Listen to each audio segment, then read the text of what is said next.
Welcome to the Third Generation Wrestling Podcast with your hosts, Eric and Rob.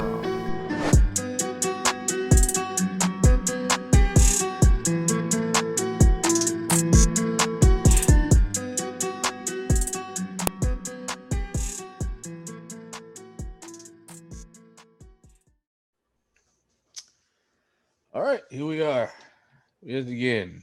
Retrospective time. We're winding the clocks back here on 3GW. I'm your host, the real Big E, with my co-host, Rob the Ambassador. How you doing? How you feeling? How was your weekend? Man, I'm doing good. The weekend was good. It wasn't overly festive. I got some family business going on, but still celebrated, still ate a little, drank a little, and tried to enjoy the day. That's right.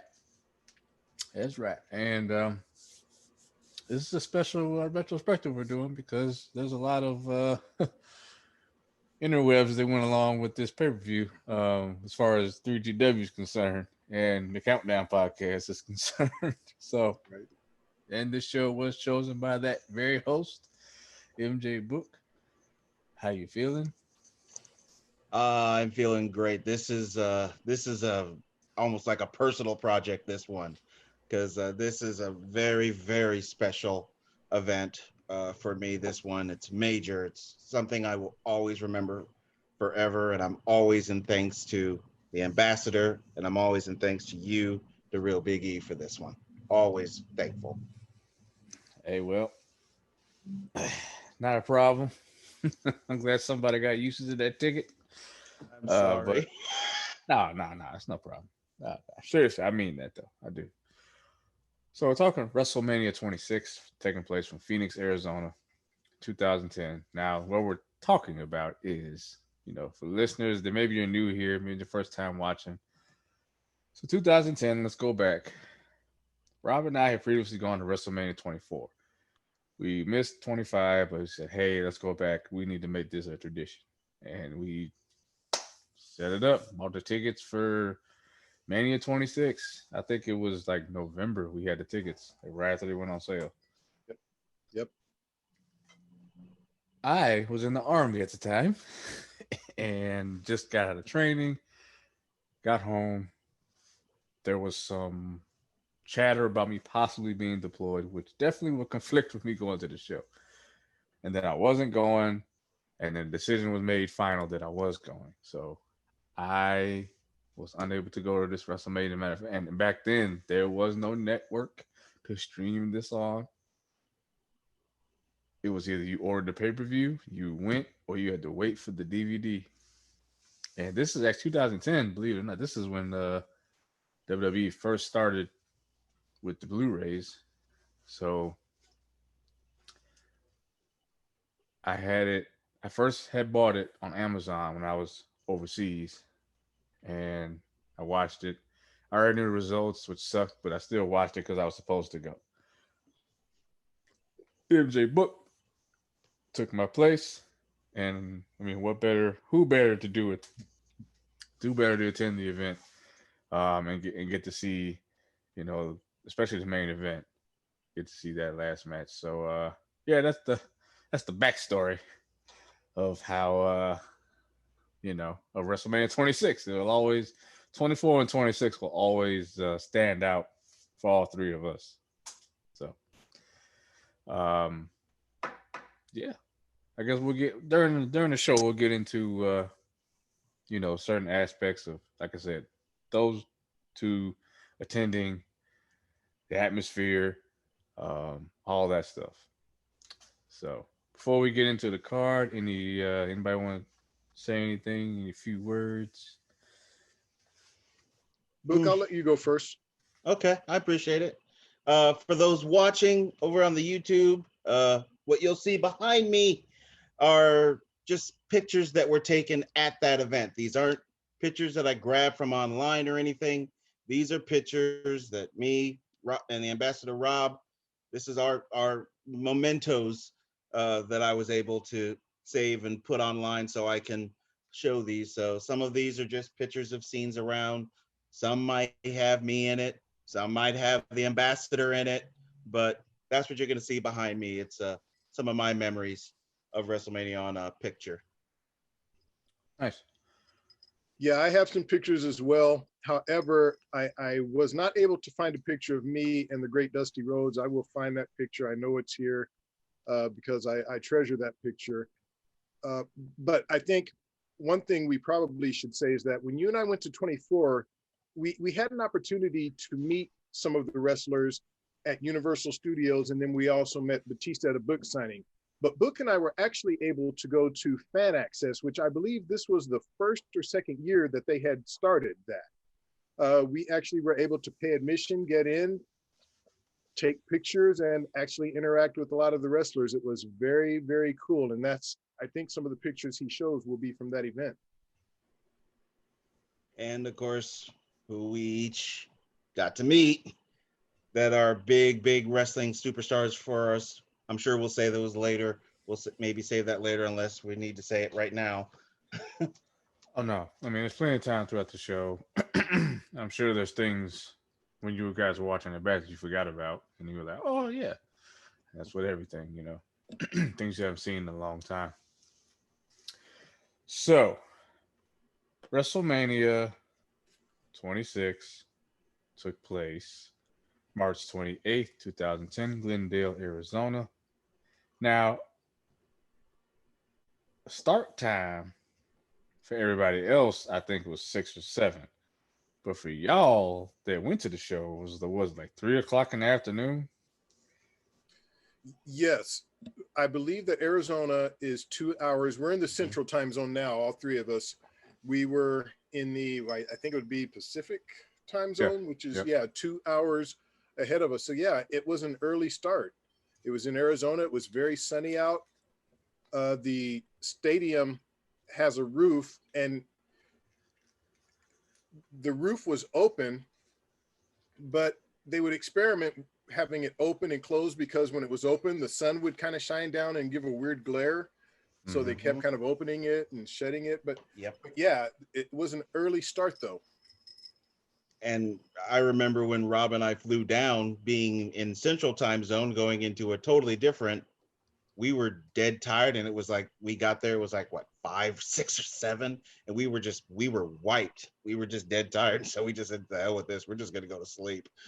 And it was Book's first time ever on a plane. Sorry. Jet lag. No, I drove him crazy. I wouldn't say drove me crazy, but he was uncomfortable. Look, it was his first time flying. The first time I flew, I was uncomfortable. Luckily, it was a very short flight, but this flight was about 2.5 hours in the air, and but he made it through, and he was a lot better on the way back. Had a few shots. Man, take me back, man. When me and Rob went back to, Rob went back to Phoenix. We went to Phoenix for Royal Rumble, and I just remember him shooting a video for Instagram, being on the plane, and it's just that feeling of knowing, oh man, I'm going to see WWE. Like, I miss it. Miss it, man. Agreed. All right, well, so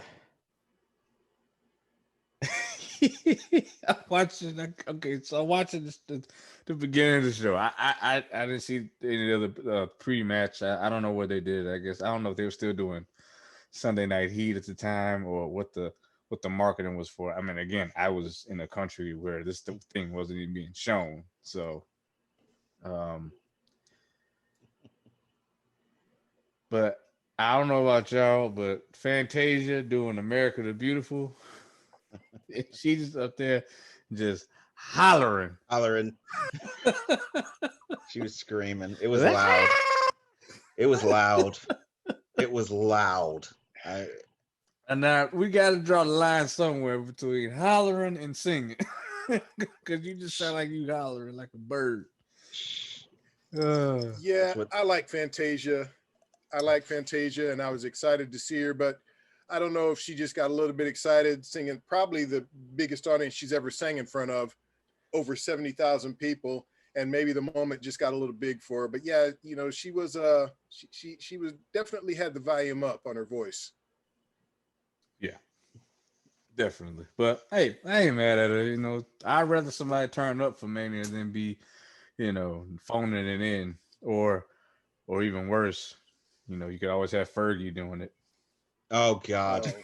Oh, Or yeah. better, you could have Carl Lewis. I was just going to say that, Eric. If you have never seen Carl Lewis try to sing the national anthem, look that up on YouTube tonight. It is If you need a good laugh, hysterical. or even if you don't, you're going to get one anyway. You should check that out. That is something else. It is one of the funniest videos ever. Oh well, I plan to get a few in on tonight's show. Trust and believe, because we kicked off this pay-per-view. Here we go. Here we go. Here we go. Show Miz, The Miz and Big Show versus John Morrison and R-Truth. I completely forgot these two were not on the same page at one point, wrestling against each other. And I thought, in my mind, I had Chris Jericho and Big Show in my mind as tag, because they were at one point. But it was later. It's WrestleMania, and you're supposed to start out hot and give the crowd something to look at. And wait, hey, for all the shit that everybody gives a Goldberg match, or all that shit, this was 4 people, and they had a shorter match than Goldberg's had in 2 years. 3 minutes and 24 seconds. Get this bullshit off my WrestleMania. I'm sorry. That's what this is. That was longer than the last Goldberg match, I think. No, it was not. No, it was not. His title match, it was longer. It was that was only 2 minutes long. Look, listen. I was expecting this to be at least decent. I mean, realistically, Miz, Morrison, even Truth can at least, nigga dance his way through a match. I mean, but seriously, it was literally Big Show just knocking out John Morrison on the apron, and that's the end of the match. All seriousness, it's WrestleMania, and you're giving these 4 guys 3 minutes. That's a slap in the face. I wouldn't even want to go out through the curtain. What's my motivation to be excited about this? So I was hoping it was going to be better than it was, but sorry. The way the match ended and how short it was, I just got to give it some bullshit. Rob, what did you think? Oh, this was definitely some bullshit. First thing I'm thinking is I flew all the way here for this. This is how we start off. Yeah. I was pissed off. This was a title match. I don't know if you mentioned that. This was the Unified Tag Team Championships, whatever the hell that means. But yeah, this was a title match. And this is what you give us. I mean, these are 4, I wouldn't call them A-listers, but they're 4 credible guys. I mean, they're at the top of the food chain in WWE at this time. You expected more. Give us a match. I did not remember the match being this short. This is 10, 11 years ago. And I haven't really revisited 26 since we were there. I own the Blu-ray. That's what I watched today to get ready for the show that we're doing right now. But I didn't remember every detail of the card. And this was a detail I did not remember. How short this match was. And yeah, man, this definitely was some bullshit. All right. First, I will say with this picture, when Rob and I walked into the arena, that's the picture I took right away. That was the first image I saw when I walked in. So it's my all-time favorite. That's what I saw when I walked in. It's a good view. It's a good view. It's an amazing view. It's my favorite picture. So that's that picture. Now, the match. Just like Rob said, I gave all this way. This is my first WrestleMania. I'm hyped. I'm excited. The bell rang, and then I blinked, and then it was over. This was... Come on now. Don't be holding back. I know. Because I have such a tender feeling for this event. But unfortunately, this was some bullshit. Some bullshit. I did not come all the way, ride an airplane, thinking I was going to die, which, by the way, I don't think I ever told Rob this. I actually left a note on my computer keyboard in case I died in a plane crash. I was that concerned. I don't think I've ever told you that, Rob. I never knew that. Yeah, I was scared to death.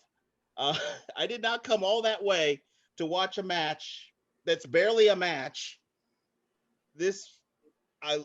I love The Miz. I've said it on this show numerous times. I love him. And interesting to note, a year from now, from this WrestleMania, Miz would be back in WrestleMania as the WWE champion facing John Cena. So, unfortunately, this was some bullshit. It was way too short. I felt bad for Miz. I felt bad for Morrison. I did feel a little bad for Show, and I don't care about R-Truth. So, this was not a great way to start, but I've said it before. If you have to have a shitty match somewhere, I'd rather just get it out of the way. Put that shit at the beginning. So at least they did us a favor putting this shit right off the bat and getting rid of it. Yeah. But man, it wasn't the worst thing we were gonna see. No, I knew that, but it was Right. just like, man, okay. All right, well, let's keep it moving. One of the matches I was looking forward to, I do remember that was going to be on this card, was this triple threat match with Randy Orton versus Cody Rhodes and Ted DiBiase. Now, it was a triple threat, but it was really like a 2-on-1 handicap match because, Legacy was this group, and they had, say what you want about Randy Orton. He put this heated group together, and it worked. It worked for a while. About a year, they were on top, and they experimented with the members. I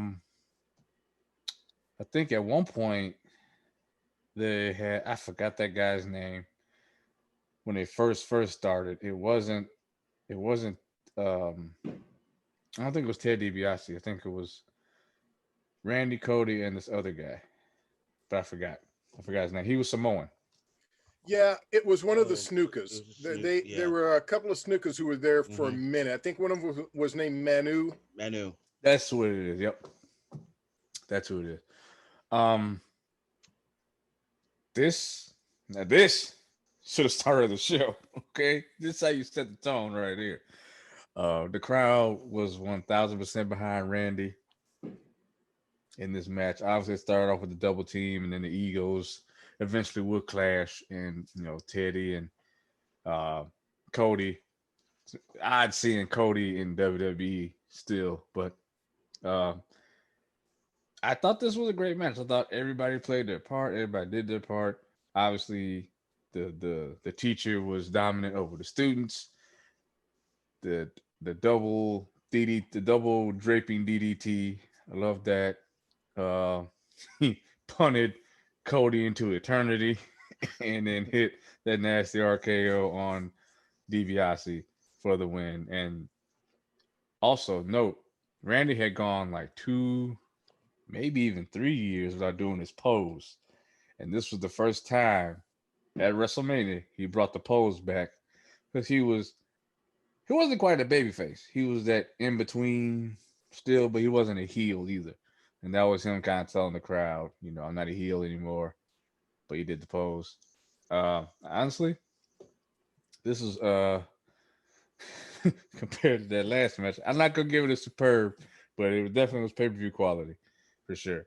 WrestleMania quality match with the feud ending here, and soon after this, Ted DiBiase will leave wrestling altogether. So he doesn't even do wrestling. He hasn't done this since like 2012.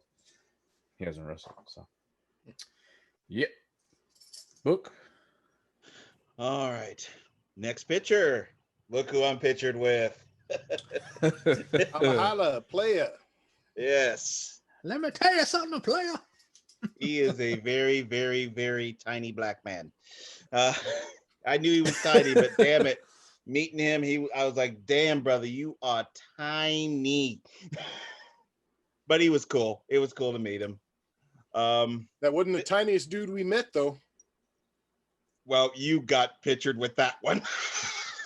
Uh-oh. That's your cross to bear. This match, yeah, this was definitely nice after the bullshit that we had to start. Now, the interesting story behind this, I, at this point, have never rooted for Randy Orton. I rooted for him this day, and Rob might remember this. We had just lost Mary. Mary had passed away, unfortunately. And that was her guy. She loved Randy Orton. Randy Orton was the jelly to her roll. I mean, she just loved him. So in honor of Mary, I decided this one time I would root for Randy Orton, and it remains the only time I have ever rooted for him. But this was a good match. It was a good way to end this feud. It was a good way to establish him as a baby face, even though he was a weird baby face. It was an entertaining match. I forgot that Ted DiBiase had gotten busted open a little bit. They never mentioned it, but you can see he's actually cut open. That double DDT, that was awesome. I mean, he does those damn DDTs so good. And he brought back the punt. You know, it was nice to see that damn punt again. And this was just a very good match. So I gave it the pay-per-view worthy rating. This was nice. This was a nice refresher. And finally, it was like, okay, finally a good reason I'm here. Yeah, just for a little context, Mary, who book speaks of, is the former wife of our uncle Kendall, who is like a brother to me. My grandmother had 10 kids. He's the youngest. We're born 10 months apart. We're more like brothers, and we're tight. And it was his wife, and God rest her soul. But as far as the match, this kind of brought me back from the downer I was feeling after the first match.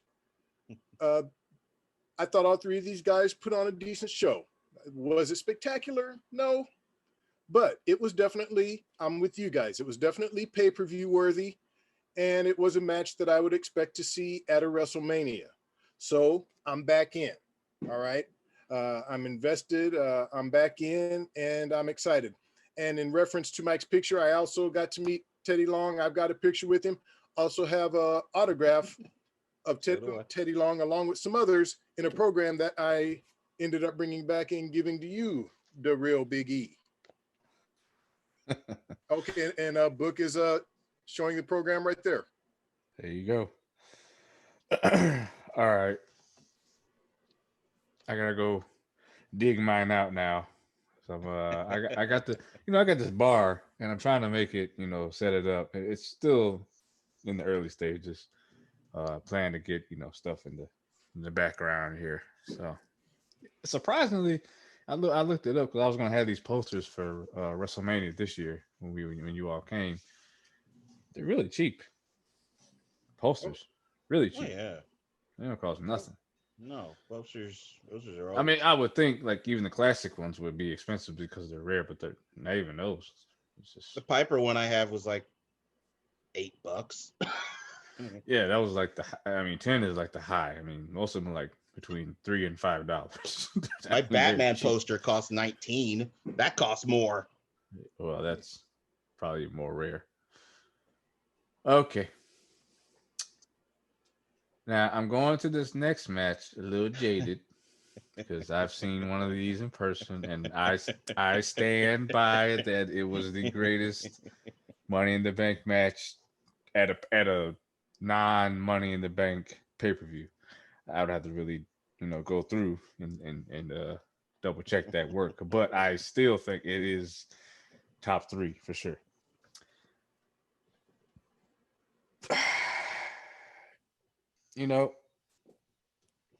I think I'm gonna let the ambassador go on this one first because you were there for that one and you were there for the one I was with, so I need to hear your thoughts on this. Watching it back, and did it bring you back to your seat where you were like,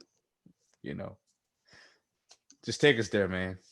Okay, well, man, look, we've talked about 24. We did a retro on that. If the listeners have not listened to it, please go back and listen. Big E and I go in depth about our entire trip. One of the central points of that trip we talk about is this incredible Money in the Bank ladder match that we witnessed. One of the greatest I've ever seen. So coming into 26, I'm about to see my second one in person. I'm excited.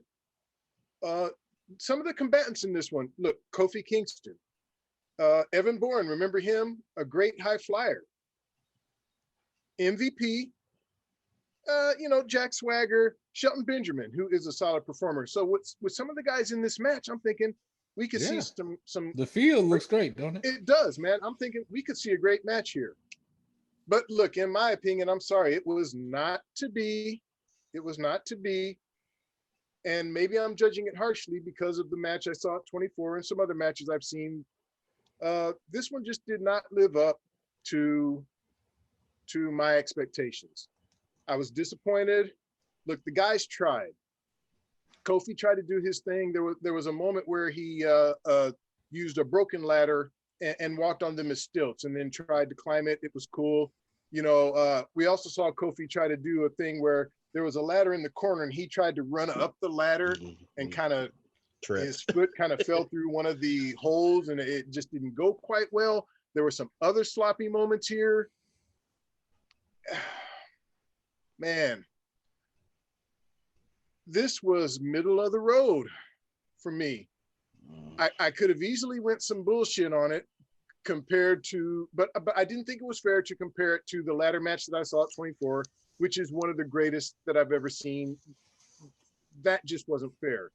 But this match was not up to par with other Money in the Bank ladder matches. So I'm going to go middle of the road on it. I can't think of really, outside of Kofi walking the ladders and stilts, I can't think of one really memorable match. I mean, there was a spot where Evan Bourne was thrown from the top of the ladder and landed flat on his back. I can't remember who threw him off. Ziggler was in this match. He was another incredible performer. And then look, I'm sorry, Jack Swagger as the winner. As I'm watching this match, like I said, this was 10, 11 years ago. I had forgotten who won. And then I'm like, Swagger wins? Blah. Yeah, this was middle of the road. Big disappointment. But look, I'm still in a good spot with the card so far. I'm still excited. I'm at WrestleMania 26. The crowd is hot because it's WrestleMania. I'm there with Book, who's having his first one, at his first one. So I'm still invested. It's okay. Not a great match, but still looking forward to the rest of the card at this point. Here you go, Rob. Here's a picture for you. Oh boy. Now, if you can move, yeah. Now look. Unfortunately, your head's cut off, but yeah, man, I had hair at the time. I'd like people to know that. You can't see it, but I had hair. You had hair.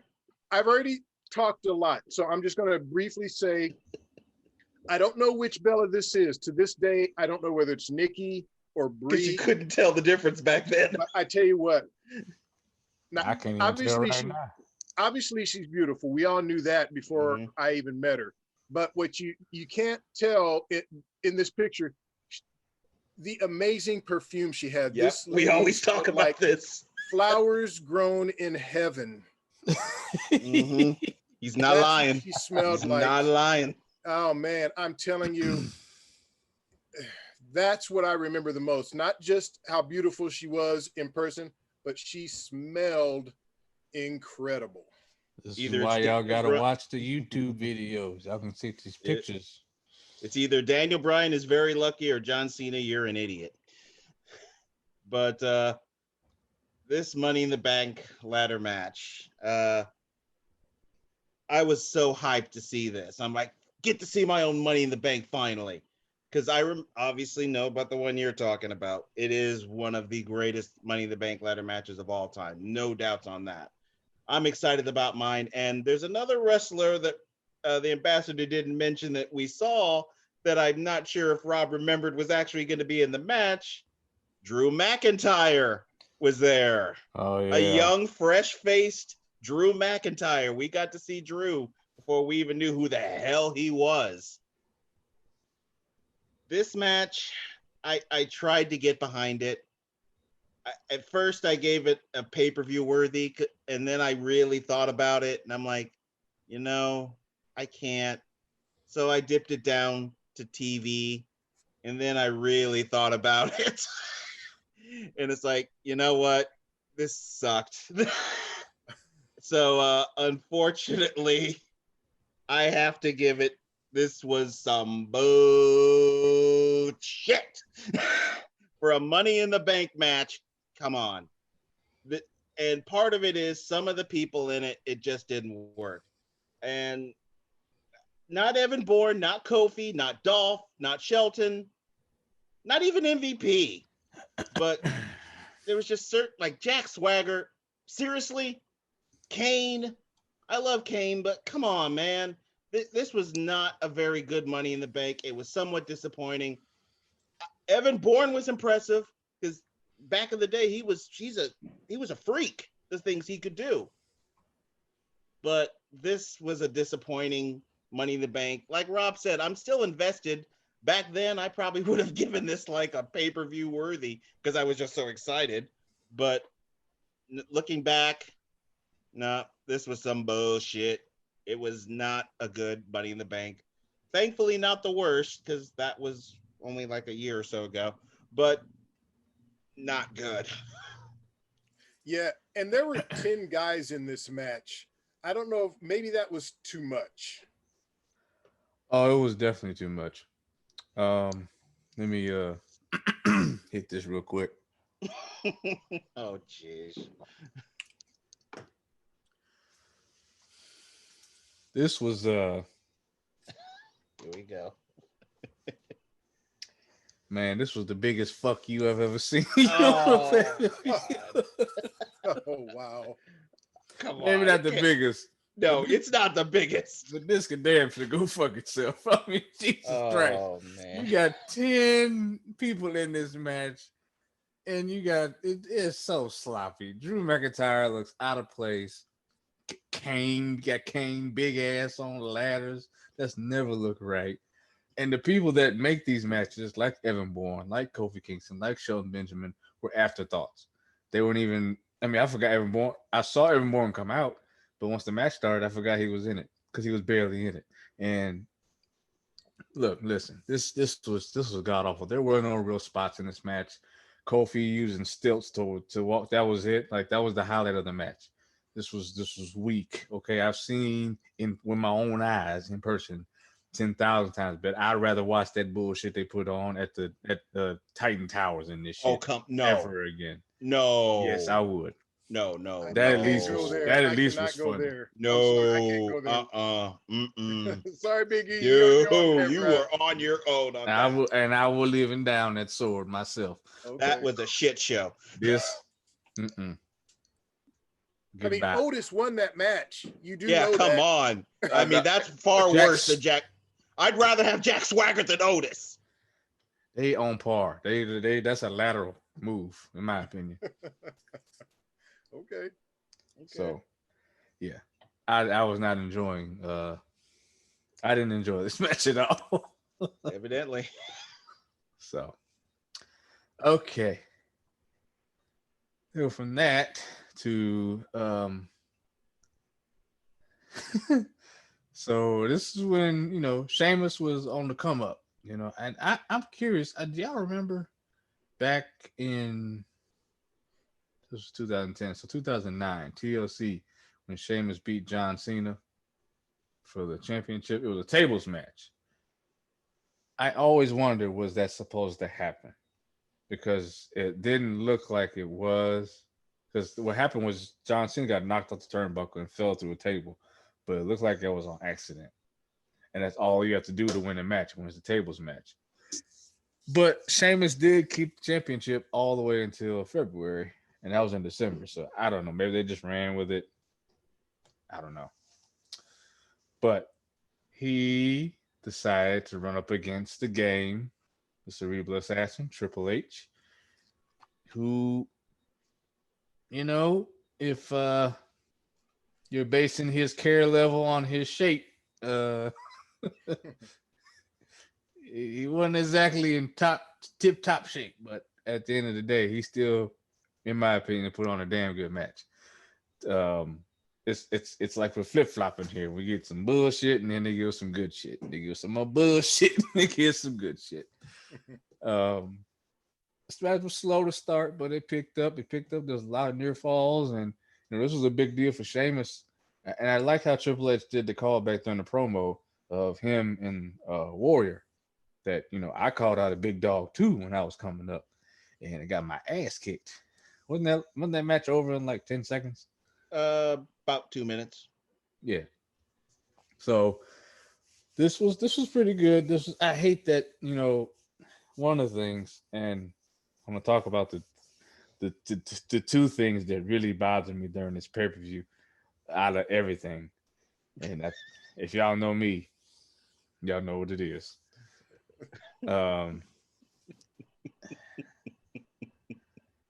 Goddamn announcers, man. Oh jeez, Mike, are we going up to Michael Cole again? He wasn't even the worst part, man. What's his name? Matt Stryker. Jesus Christ, shut up. But so Sheamus had pretty much took the razor's edge, but they just kept calling it, oh, there's that move again. Like, you motherfucker, you've seen this before. This isn't new. Oh, come on. Broadcasters always do that.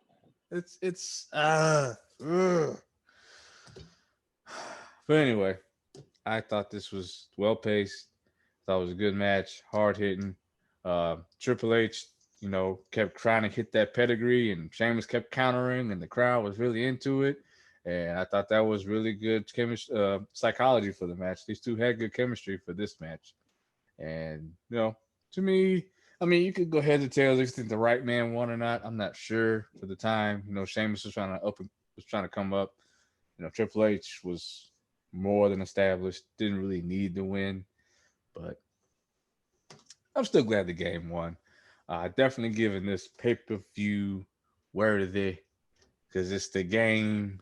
It's the man, and he was schooling that young pup, giving him the business. But to Sheamus' credit, though, he did do well in the match. I give him that. He didn't miss a step. No botches this time. And oh, jeez.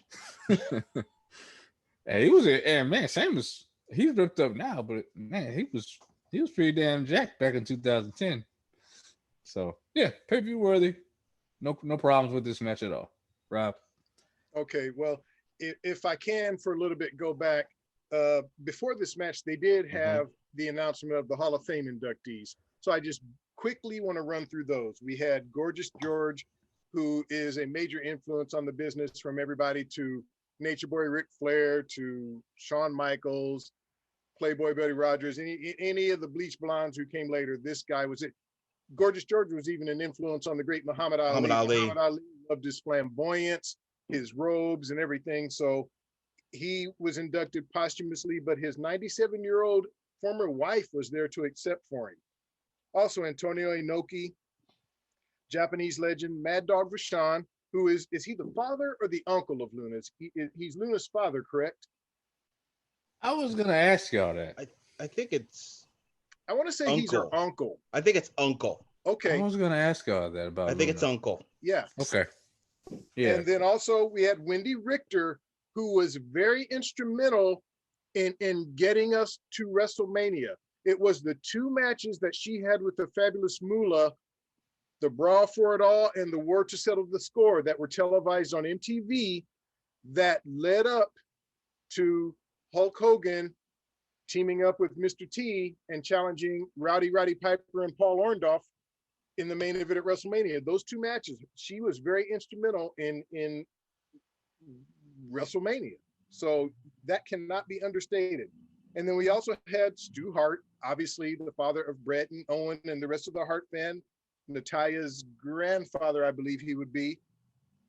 And then we had Bob Uecker in the celebrity wing, who I think is worthy. Love Bob. Look, I hate baseball, but I love Major League.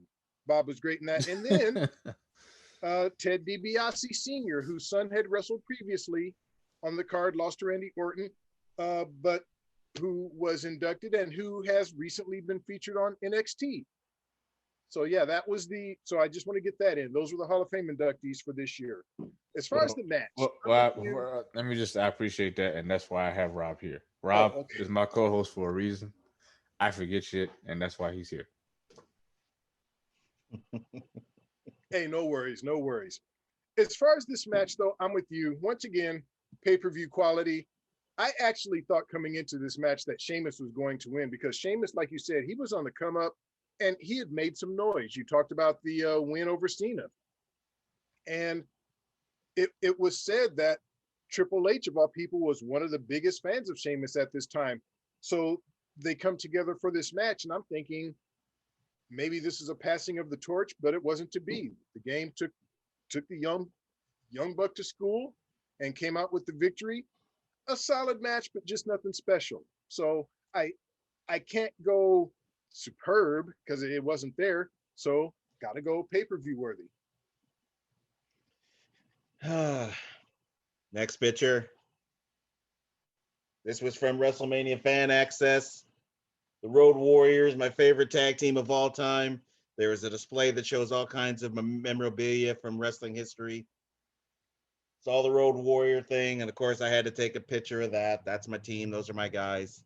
So figure that'd be a nice picture to show because I was going to mention the Hall of Fame thing, but Rob, you covered it. So, and just to back on that, nice class. I think we can say from previous classes and future classes, DiBiase being the headliner.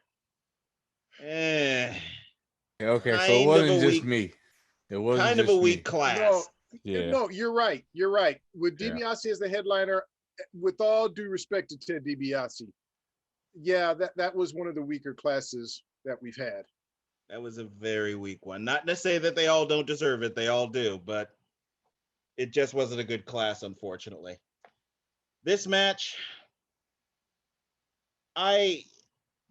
here's the thing. I didn't think Sheamus deserved to win. I thought that Sheamus had a very fast start. Something had to put the brakes on this start because it was really fast. So somebody had to put the brakes on it. And it might as well be Triple H. It's not like Triple H wins a lot of WrestleMania matches anyway. He tends to lose them.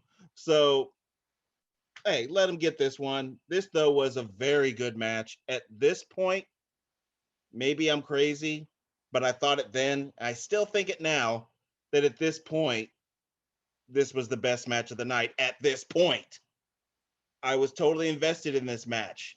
I felt a little bad for Sheamus because I remember when he came out, it was silent. It was just silence, not a noise. And that carries over when you're watching it, not a noise. It's dead silence. It's not the fact that the place is so big you can't hear anything. It was just quiet when he walked out. And I felt bad for him, like, come on, he's not that bad.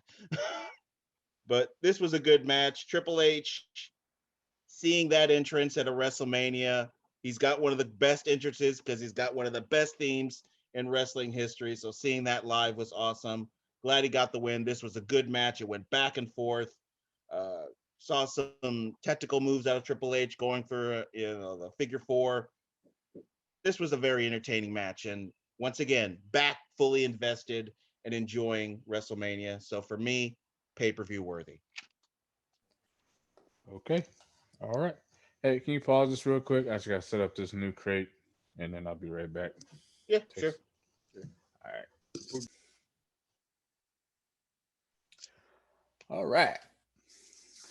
So we got CM Punk with the Straight Edge Society, Luke Gallows, and Serena. Man, that took me back seeing Serena with the cut and Luke Gallows. Man, she was good looking even with the haircut.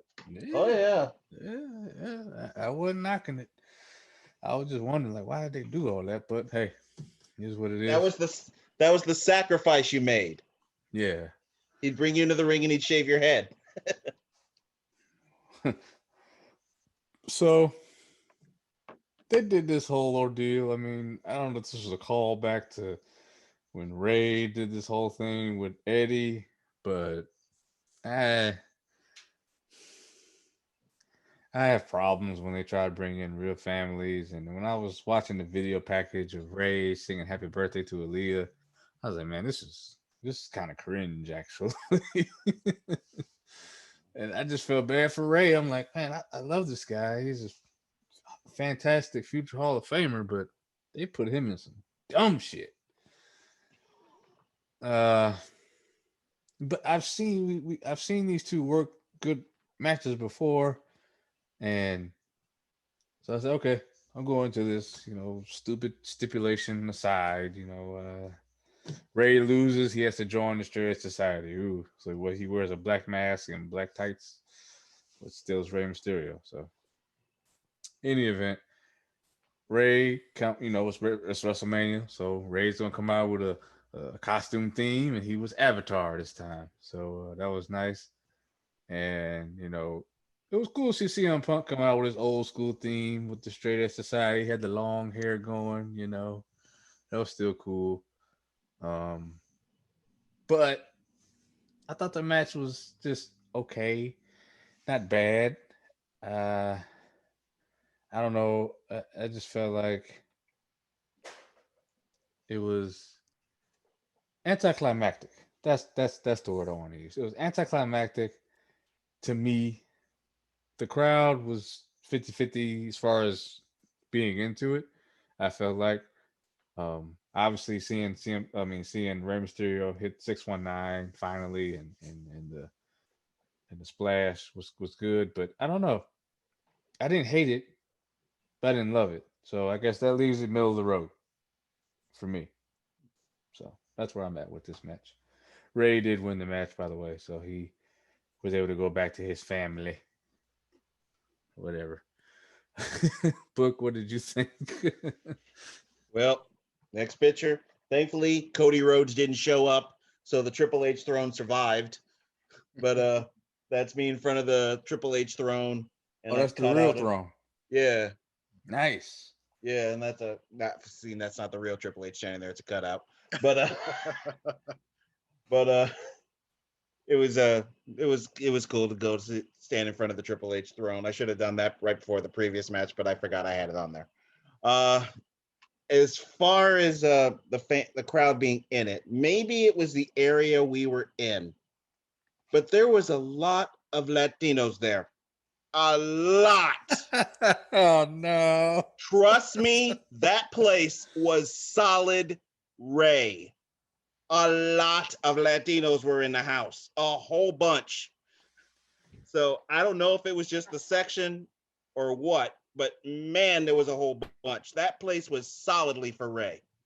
Maybe the TV didn't carry it, but I remember vividly so many Latinos chanting. Some of them chanting in Spanish and shit. So I don't know what they were saying, but they were saying something for Ray. I'm going to take it. I love CM Punk. So Oh man. love CM Punk. Well, if you're watching the video, you see it, but if you listen to the audio, Book has those infamous sleeves with the straight edge X's on there. No drugs, no alcohol. Sorry, we ain't like that around here. We don't do drugs. We don't do drugs. But here's the brilliance about CM Punk. At the end of the day, he's telling people don't do drugs. That's a good thing. And he's getting booed for it. The fans are like, oh, we want our drugs. Damn right, I'm an American. It's like, okay, fine, have your drugs. Obviously, I was for CM Punk that day, knowing though there was no way with the amount of Latinos that were in that building, there was no way CM Punk was going to win this match. I thought better of it than you, Eric. I actually enjoyed it. I gave this a pay-per-view worthy. I thought it was a very entertaining match, and it was some good moves, good back and forth. There was a moment where it looked like it was going to be a botch when Ray went off the rope to do this kind of DDT, but it got saved, and it still looked decent enough where it wasn't a total flop. This went back and forth. I thoroughly enjoyed this. I thought this was a good meshing of the two styles. I figured this would be a good match when I walked in, It didn't disappoint me as far as the quality of the match. I mean, I would have liked to see him to win, but that didn't happen, and I knew it wouldn't. But this was a pay-per-view worthy. Ray got the win. It's nice. Pay-per-view worthy. I enjoyed it. Yeah. First of all, Arizona is a nice city, and it is very multicultural, and they do have a very high Latino population, and they represented, and nothing wrong with that. But yeah, that's one of the things I love about Arizona. For that. What's that? Stop. Don't. No, I'm just saying, there's a reason. Don't. No, yeah, it's just both times I've been there. Both times.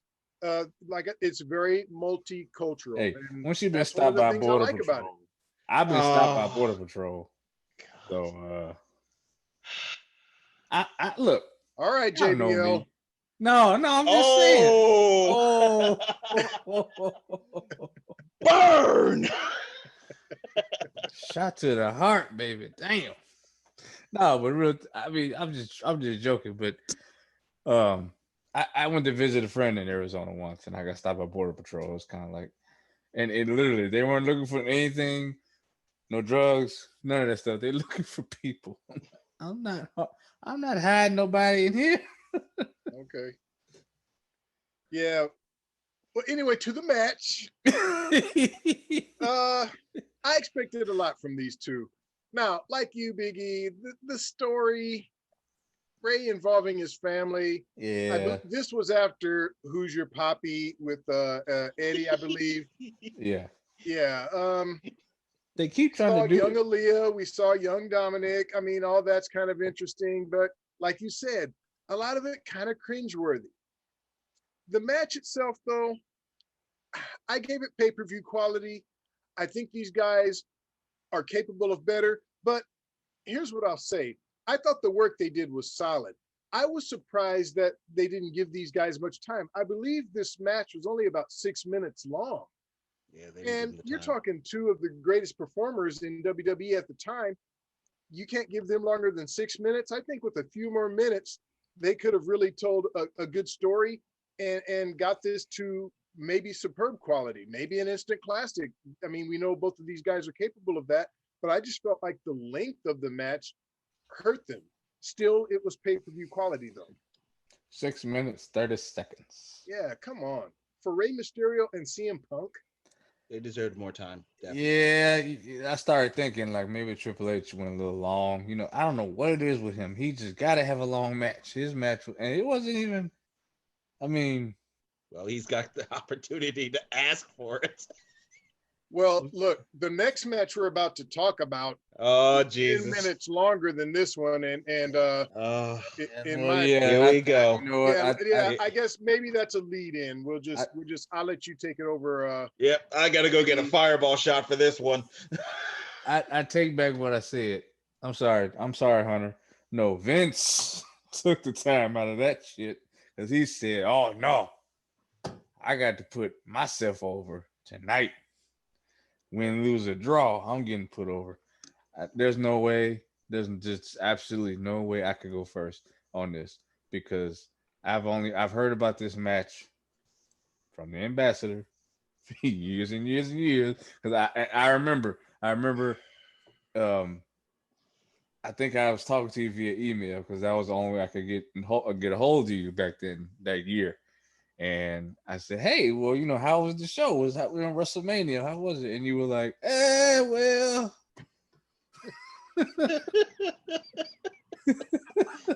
That Bret Hart Vince McMahon match. That was all he wanted to talk about. He didn't want to talk about nothing else. So I'm giving him the floor. Take it over, man. All right. There's three of us on this podcast. I'm going to make this as quick as I can. Everybody knows Bret Hart's one of my guys. Love Bret Hart. Everybody knows the story behind this match. If you know anything about the Montreal Screwjob that happened 13 years before this match took place, one of the most infamous moments in all of wrestling history. So this match, to cut to the chase, was kind of a culmination of that. Bret had left the company. He had gone to WCW. and then he had retired, I think prematurely. I think he retired before he had to, but he had mended fences with Vince McMahon, something I never thought I'd see. And Brett comes back to WWE. And so eventually what happens is Vince does what Vince does. He capitalizes on an opportunity. Brett's back. Hey, let's revisit the Montreal screw job. Let me play the bad guy here. Brett screwed Brett. Blah, blah, blah. So we get this match. Bret Hart versus Vince McMahon. No holds barred. 3 words I can't stand to utter. I hate it. Wait. When it was coming on, they said, I think Justin Roberts was the announcer at the time. And he said, this match is no holds barred. I was like, oh, well, that's just a precursor for this is going to be some shit. Exactly. Okay. Maybe they should have, maybe if they'd have called this match something else, it wouldn't have turned out the way it did. Unfortunately, here we go. Bret Hart, man, unfortunately, I believe he's 51, 52 at this time, but he's an old 51 or 52. He suffered a bad injury in the ring, and he has no business in the ring at this time. He has no business wrestling at this time. Look, all Vince McMahon can do in these matches is take big bumps. But in this match, he couldn't even do that. I believe he took 1 bump. First of all, I guess I should set it up. Brett comes out. Vince comes out. And then Vince gets on the mic talking about how Brett screwed Brett, and now Vince is going to screw Brett, and talks about how he has paid off the entire Hart family. So out comes Natalia. Out comes Davey Boy Smith's son. Out comes Tyson Kidd. Out comes Bruce Hart. All of the Hart siblings who are left all come out to the ring. And apparently Vince has paid all of them off to turn on Brett. Bruce Hart even takes off his suit jacket and reveals that he's the special ref. Well, then Brett gets on the mic and says, haha, Vince, well, we kind of knew you would do something like this, but the Hart family sticks together, and guess what? We're united against you. So Vince, of course, knows that he's got an ass whipping coming. I'm not even going to try to describe the match because I'm not going to waste my time and brain cells trying to do that. Just suffice it to say, this was absolute garbage. I hate going with the go fuck yourself.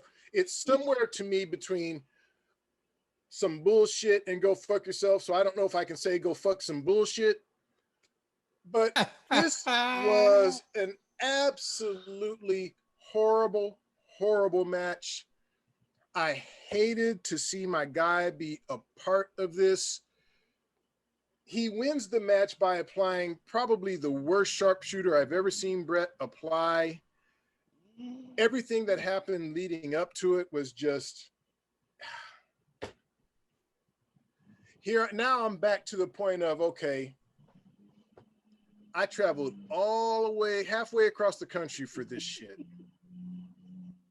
And this is what I get. I'm angry, man. I'm angry because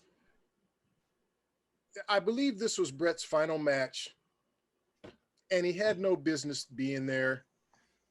I understand the significance of the story. And if this match would have happened several years earlier, maybe it's better. But some things are just best left. Just let it lay. To try to make a match out of this did a disservice to Brett. It did a disservice to me. It did a disservice to Mike. It did a disservice to anyone who has witnessed this bullshit. This was horrible. I hate to say it, but we keep it real on this show. Brett's one of my guys, but this was absolute garbage. This was a go fuck yourself. I'm sorry. Well, I gotta go. Man.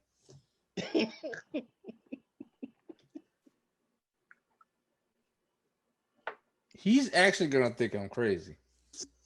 Oh no. Oh no.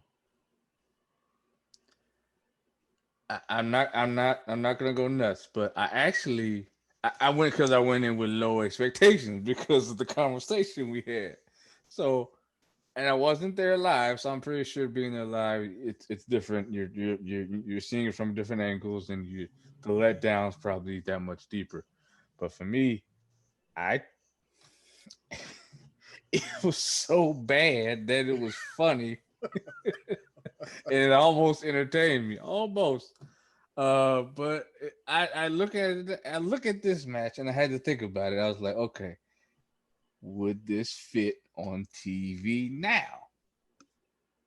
And it would. So, Well, the product is so bad right now. right. That's So I flirted with TV quality, flirted, but I gotta keep it real, man. This was some bullshit, okay? Cause good lord. The worst part for me wasn't even the wrestling. It was the mic work. It was the promos. Brett screwed Brett. Vince screwed Vince. Brett screwed. How about you two go screw each other? God damn. don't you have a rating for that? Yeah. But that would be go fuck each other. So yeah, this was some bullshit. They could have done this. They could have done this very same thing and made it clever. They could have at least started the match with the hearts turned on Bret Hart, and then at the end they all flip on their own. We don't need you. See, it's like watching a movie and you're telling me the backstory. You're telling me what's going on instead of showing me. I'm not 6 years old. I can pick up on what you're putting down. Okay, and that's the problem. That's the problem. So that being said, like I said, it was some bullshit. No, I was gonna mess around, but I can't even do it with this one because it was bad. But considering Brett being older and Vince not being able to take the bumps, given what they were given, and honestly, this shit that came before, I thought this was gonna be the worst thing on the card, and to me, it wasn't. So that says a lot. So yeah. Okay. First, my picture with a That looks Bella. like the same Bella. I don't know if it is because Who cares? If it's you win either way. I mean, right. there's no losing there. So that was my picture, and I didn't want to put my arm around her out of respect because I thought she would. She was like, "Go ahead, you can do that. It's okay." And I'm like, "Are you sure?" And Rob said he was the same way. He's like, I don't want to, but she was nice. Cool. Yeah, man, you want to be a gentleman in those situations. Not every woman wants you to, be pervy and gross. Yeah. So but she was very nice about it. And Rob said it best. He said it.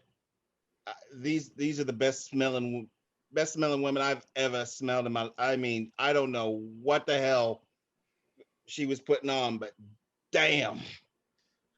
So there's that. And this match, this gets the fireball shot because, yeah. You're welcome, Fireball. We'll wait for the money. Yeah. I'm only going to pull out the fireball with very special matches. And this, I was fearful of this thing walking in. Brett can barely move. With all due respect, the man could barely move. And that's just standing in the ring doing like interviews and promos. He's barely able to move. Vince, it's not like he's been a great wrestler, but the little that he could do is far past him now at this stage. So, Eric, you said things they should have done. Here's what they just should have done. Not had this shitty match. That's what you should have done. Just don't do it. There's nobody in the world that If anybody says they wanted to see this match, you're fucking lying. This was absolute shit. And listeners, say it with me. Oh, say it man. loud. Oh, say man. it proud. Here we go. This was a big flaming motherfucking F. This was a piece of shit. It was so boring, so long, dragged out. Brett got tired. That's why he really sat in the chair. He was blown up. 16 minutes and 9 seconds. This reminded me of what would happen at the next WrestleMania, which was Michael Cole and Jerry the King Lawler. Man. This was right there in that elk of just utter garbage. This is, to me, say what you want, but for me, this is the worst fucking WrestleMania match I have ever fucking seen. It's not even close. Cole and Lawler is bad. It's bad, but come on. It's Cole. He can't wrestle. And Jerry, come on. This was like two geriatrics trying to fuck. It was horrible.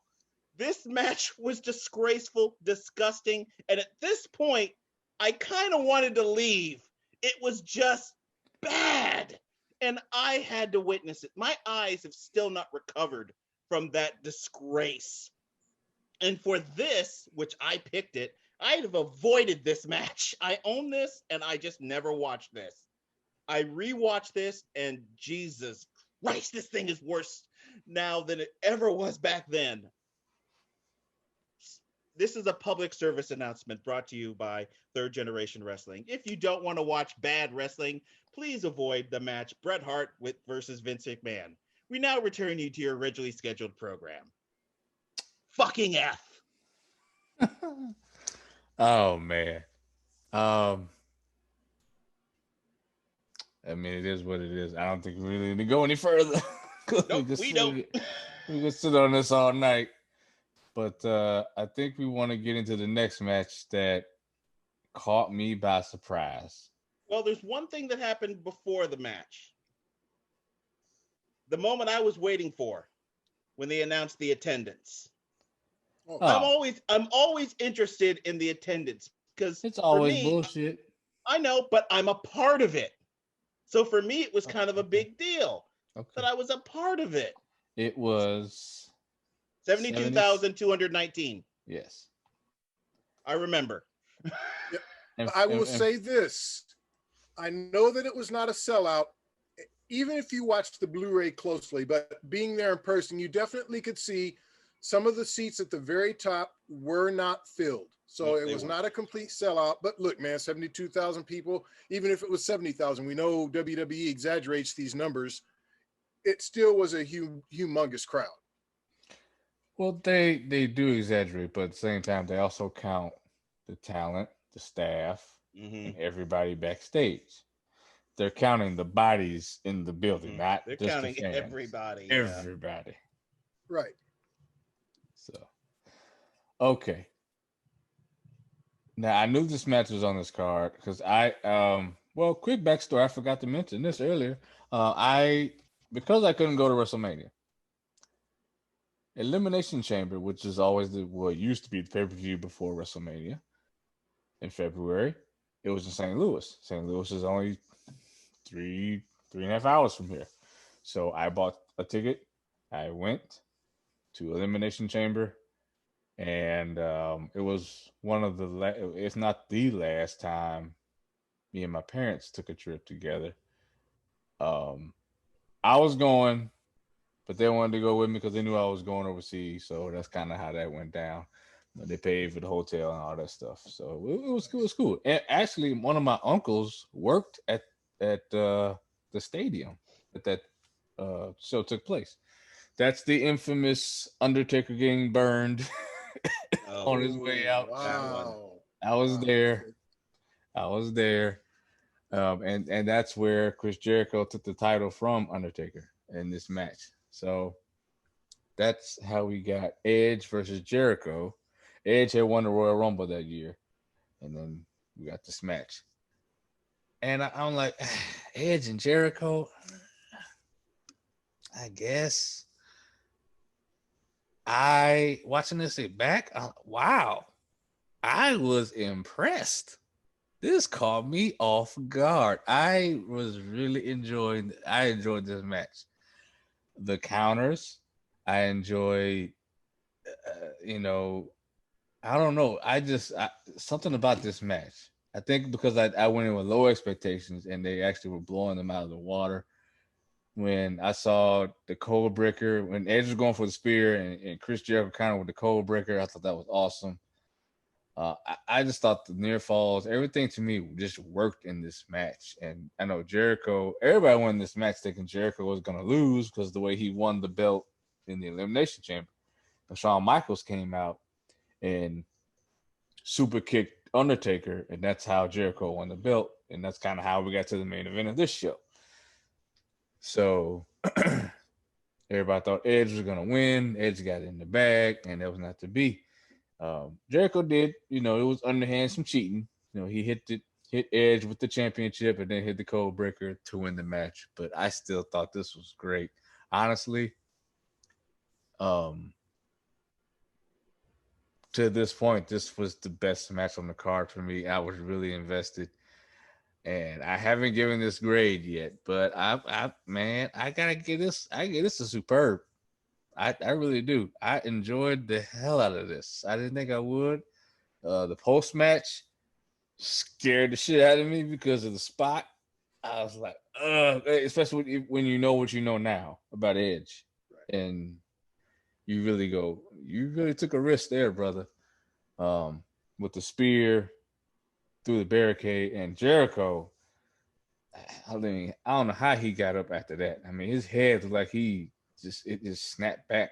It looked bad, but kudos to these two for putting on a fantastic match that the crowd was 1,000% into. Again, it's a superb for me. Yeah, I got nothing left. Rob, what'd you think? Well, man, I went superb as well. And thank goodness, because after what we just talked about and what I had just witnessed, I needed something to, bring me back.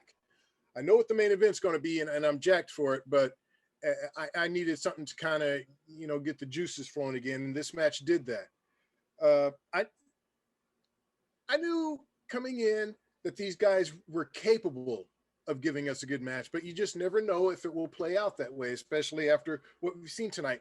Top to bottom so far, this card hasn't been, it hasn't blown me away. Right. But this match did. And I give both of these guys credit. Like you, I thought the post-match, that spot we saw was like, whoa. But the match itself, it was a good mixture of the technical and then of the big spots that you would expect in today's wrestling. Or, this is, 10 years ago, but the product hasn't really changed much since then. So, yeah, man, solid match, brought me back, and I gave this a superb as well. Well, here you go, Rob. There you go. Better. Okay, there we go. I've got that picture. The Undertaker throne. Yeah. So can't really see your hair in that one, but no, it was fade. By then it was fading a little bit. I was hanging on. I was fighting the good fight, but it was fading. I'm sorry, Stephen A. Yeah, but it's all right. It happens. It happens. As far as hey, yeah, but I did this when I was 18 when I still had a full head of hair. So this match, I must have saw a different match than you guys.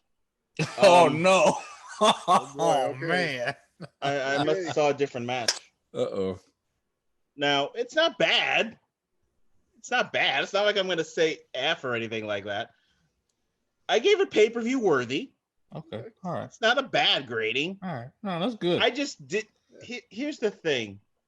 When I say pay-per-view worthy, even that has some levels within it. Yeah. Is this high pay-per-view worthy? No. Is it middle? No. I kind of put this like a very early on in the pay-per-view kind of pay-per-view worthy. I wasn't blown away by this.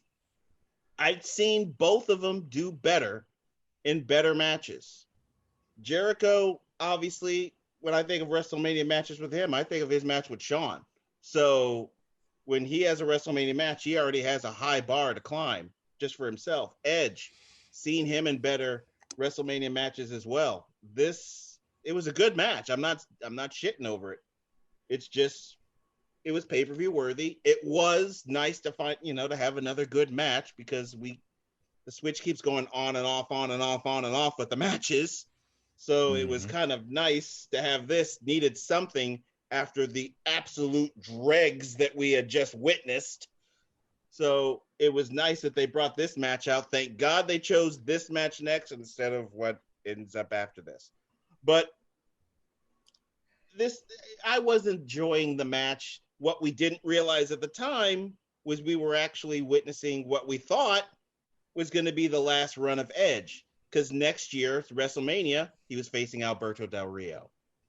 And he would win, and then he would be forced to retire. And we thought, well, that's it. Edge is gone. And of course, he's back now. He's got himself a new match coming up. But I did enjoy this match. The bump at the end after the match was over, Jericho definitely looked out of it. Thank goodness there wasn't any boxes down there to hurt him.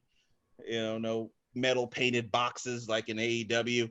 But this was an entertaining match. It was good. It was a nice upward, which isn't hard after what we'd witnesses. It was a pay-per-view worthy match. I did enjoy it. I just wouldn't put it up there at that superb or instant classic level. But it was a good match. Hey, well, that's why we do this, Everybody's got different thoughts on it.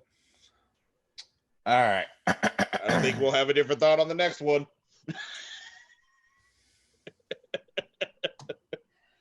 I might need another fireball shot. Yep, I'm going to need one. There's not enough alcohol. There's not. I'm not even gonna waste time with this. This was WWE telling everybody in the stadium, everybody watching at home, the participants in the match. This was WWE Vince saying, "Fuck you." Okay, straight up. Oh, we ain't had a women's match yet. No. All right. U5 and U5 get dressed and hey Vicky, go scream and hey, just do your best impression of your ex-husband. Rest in peace. And yeah, go do that.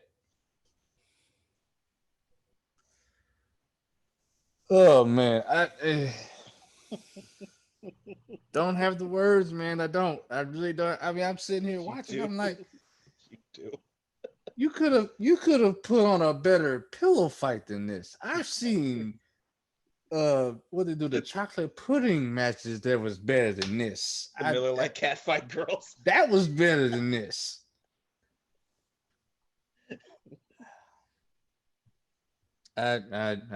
Man, I feel so bad for, and this is I'm so glad that we're past this.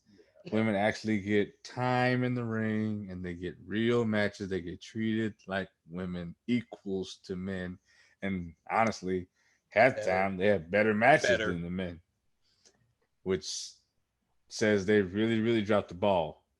They really did. Yeah. This is not a secret. I've already said it. GFY. All of this can go fuck itself, and yeah, that's all there is to say. Rob, I'm sure you're right there with me. Yeah, this is a GFY. I'm sorry. Look, I appreciate the ladies. I guess you can say these ladies tried. We saw Michelle McCool land. I can't remember what she called it, but it was what we call a styles clash today. And we saw Alicia Fox land her axe kick, and all these ladies tried. But man, it's just. Did they? Well, maybe not. I don't know. Look, maybe I'm giving these ladies more credit than they deserve. Man, keep it bad. 100. They tried a little. They tried a I little. feel bad because these ladies were set up for failure anyway. Yes. Okay. They didn't care about the women's division. All they wanted was eye candy. They didn't care if these women could wrestle. And then they put them in these high profile matches. And so they don't really have a chance. But my grade's in GFY. Like you, Big E, I'm so glad that we're past this. They do give the ladies time. These ladies are deserving of the time because they truly can wrestle. They've put in the work and they deserve to be where they're at. And I'm look, don't get me wrong. I love looking at beautiful women, scantily clad. Okay, I do. But if I want to see that, I don't tune into wrestling for that. I can go other places to view that if that's what I want to see. Time and place. Perfect. Exactly. This was not the time or the place. I'm here to see wrestling. I'm at Wrestlemania. Okay. I'm not at the Playboy Bunny Ranch. Okay. Well, tell that to Vince because he thinks he is. Right. So yeah, I'm sorry. GFY, y'all know what that stands for. I don't have to say it, but that's my grade. Okay. Here's my next picture here. Rob was in the throne. I was in the throne doing my little Undertaker, bowing my head. We, funeral type thing. And that's kind of fitting with the match we just are now talking about. And once again. Well, you're going to be drunk before we get done with this. Well, I've had 2 shots, 3 beers, feeling pretty good.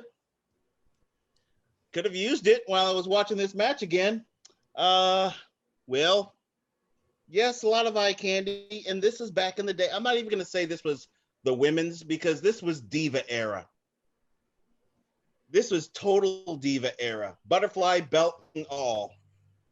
The women back, the ladies, the divas, whatever, were put always in the worst spots because this gave the people time to go to the bathroom, take a piss, take a break, relax, get some food.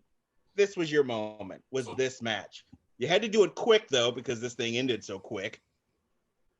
But come on, folks. You already know what I'm going to say. But again, say it with me, say it loud, say it proud. This was a fucking F.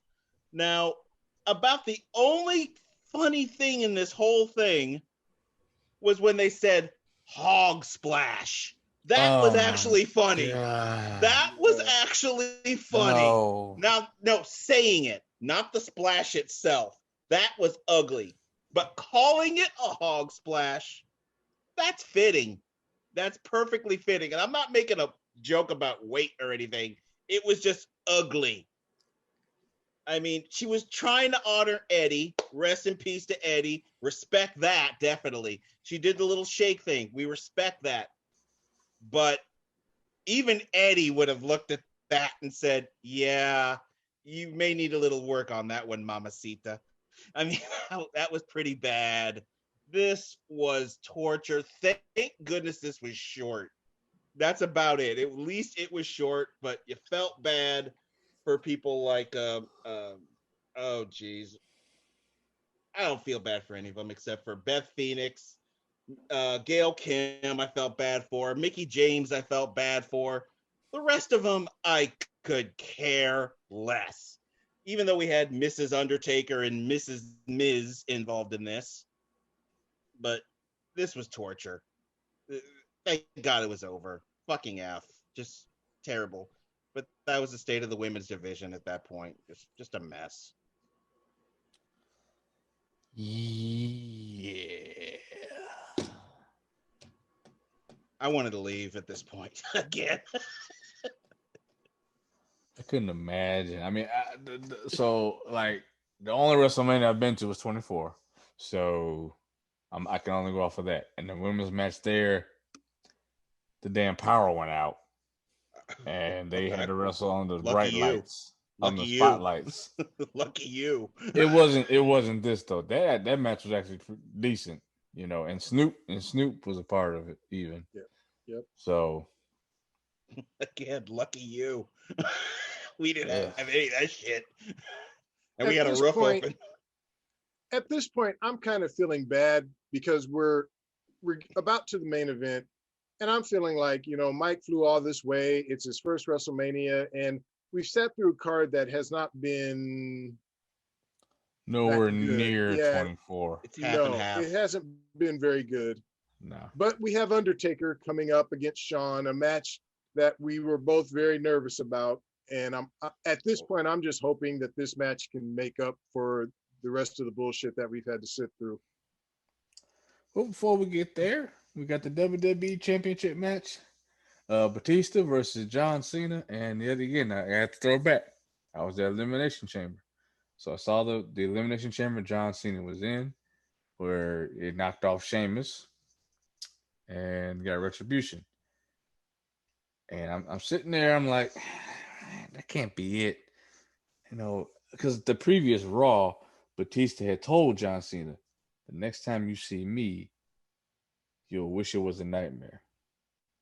And sure enough, here comes Vince. Vince comes out and says, John Cena, you're going to WrestleMania. Just so long as you can beat this man.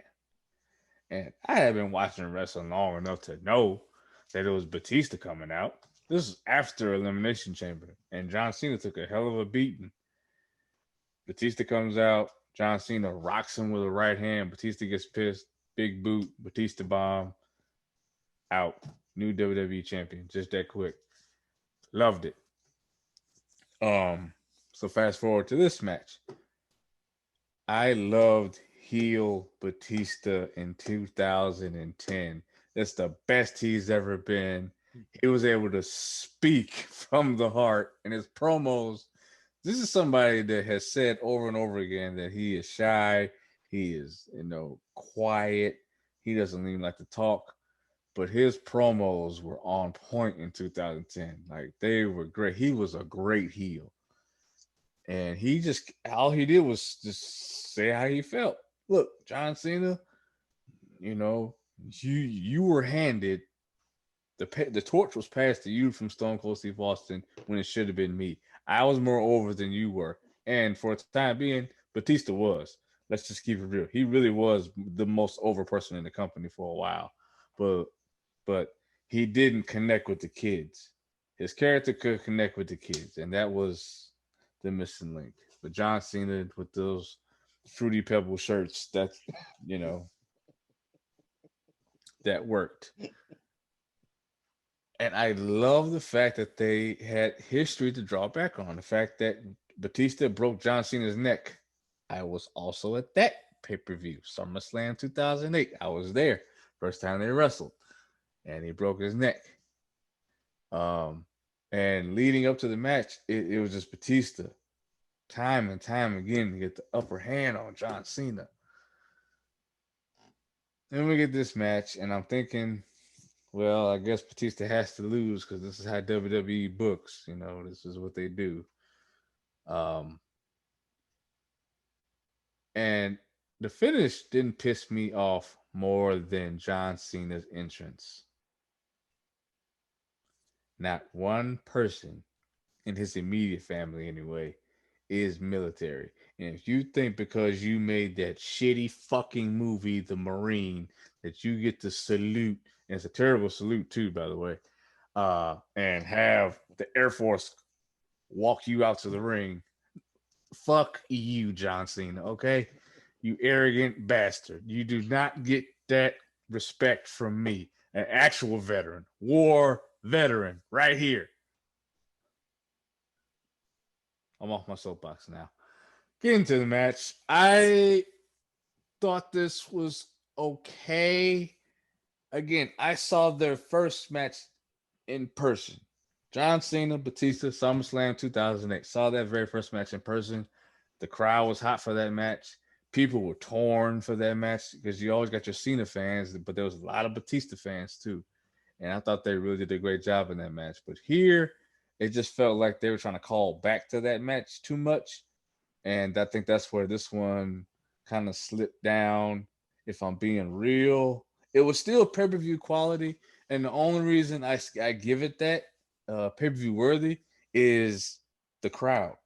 The crowd was into this match. They were really, really into this match to this point. Probably the most crowd participation to this point. Had it not been for that, it just probably would have got middle of the road because the match was middle of the road. They tried to do that same spot from that SummerSlam with John Cena coming off the top rope and Batista catching him. And it didn't hit. It didn't land like it did before. The first time it was perfect, pitch perfect. This time Batista was late. I can't even put that on Cena. Batista was late. But there was some good spots. I did like how Batista countered into the Batista bomb in this match. That was unique. The other issue I had with this match was you're able to hear John Cena verbatim call out spots in the match, and I had a problem with that. I caught that 10 years ago. And he tells Batista, you can see it on the video. He tells Batista, hey, spine buster, let's go. Yep. You hear it at the end of the match, you hear him say, all right, lift up a little bit, lay back down. All right, let's go home, baby. Like, oh my God. I don't know if I should blame the cameraman or I should blame Cena. I'm gonna blame Cena because, dude, you're too fucking loud. And I've heard that for years that he's terrible with that. So if not for the crowd, this would have got middle of the road. But you know what? I can't even get pay-per-view. I'm gonna give it TV quality. I'm gonna give it TV. I'm gonna keep it real because this TV, if it was Raw, this would be like a Raw main event because that spot was missed, and I could hear John Cena. Batista to me was flawless in the match. He did what he was supposed to do. But none of us like John Cena on this podcast, and it's this is why it showed in this match. And this is why Batista left the company, because it was a PG era and he's not PG. So I'm sorry I went a little long on this one, but this was the match that meant the most to me on this card. And I wanted it to succeed, and it was just okay. So, Book, what'd you think? First, this picture kind of can't see, but it's me again at Fan Access. It's Piper's jacket. Okay. It's his jacket that he always used to wear. So that was a unique picture. Obviously, I had to take a picture with Piper's jacket. That's my guy. All right, this match. I didn't care about this match going in. I didn't care about it back then because I knew how it was going to end. Cena's going to win. It was obvious. I mean, that's just the way it is. This is during a Cena run era where he's not going to lose these matches. Of course, this would lead into next year when we would start the whole Rock Cena BS. This match, Batista, when he came out, he had a bigger roar. And I remember that back then. The crowd was for Batista. They were for Batista. I was wondering the whole time when Batista came out how the crowd would cheer him. And to me, it was a little offensive that he came out first. He's the fucking champion. He's the fucking champion. You come out last. Fuck you, John Cena, for that. And I'm glad you went on your soapbox for that military entrance. Because I thought that then. I'm like, motherfucker, you weren't in the military. You did one shitty movie about Marines, and you think you are a Marine. You're not a Marine. You're a fucking wigger. So stop it. All right. Now I'm off my little soapbox.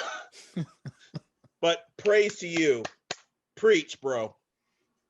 The match. This was some bullshit. I'm sorry. This was some fucking bullshit. This match was bullshit. It was fucking ugly, man. This was ugly. It was ugly. I mean, that you mentioned it. They tried to go back too much to the previous match, and it did not work.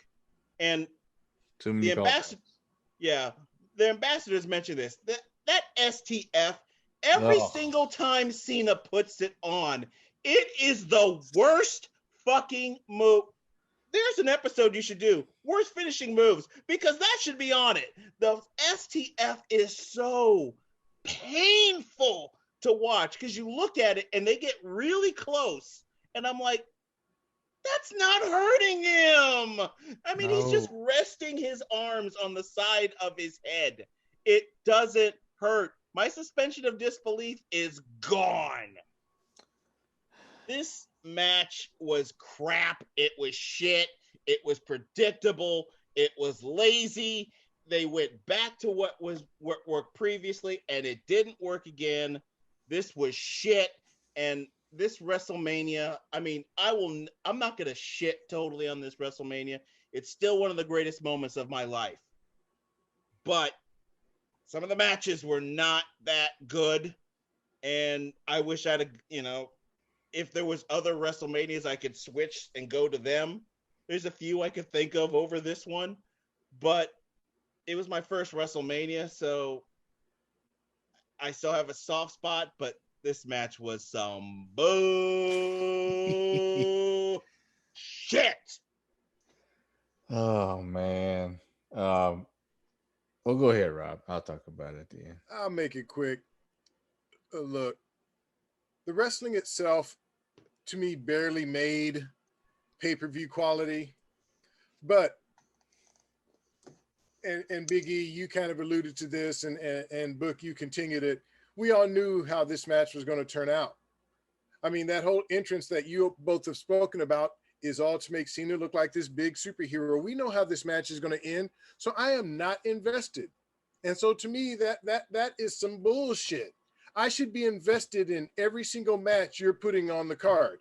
So even though I thought the work was pay-per-view quality, the fact that all of it was so predictable, I thought was some bullshit. I'm going to split the difference and say TV quality.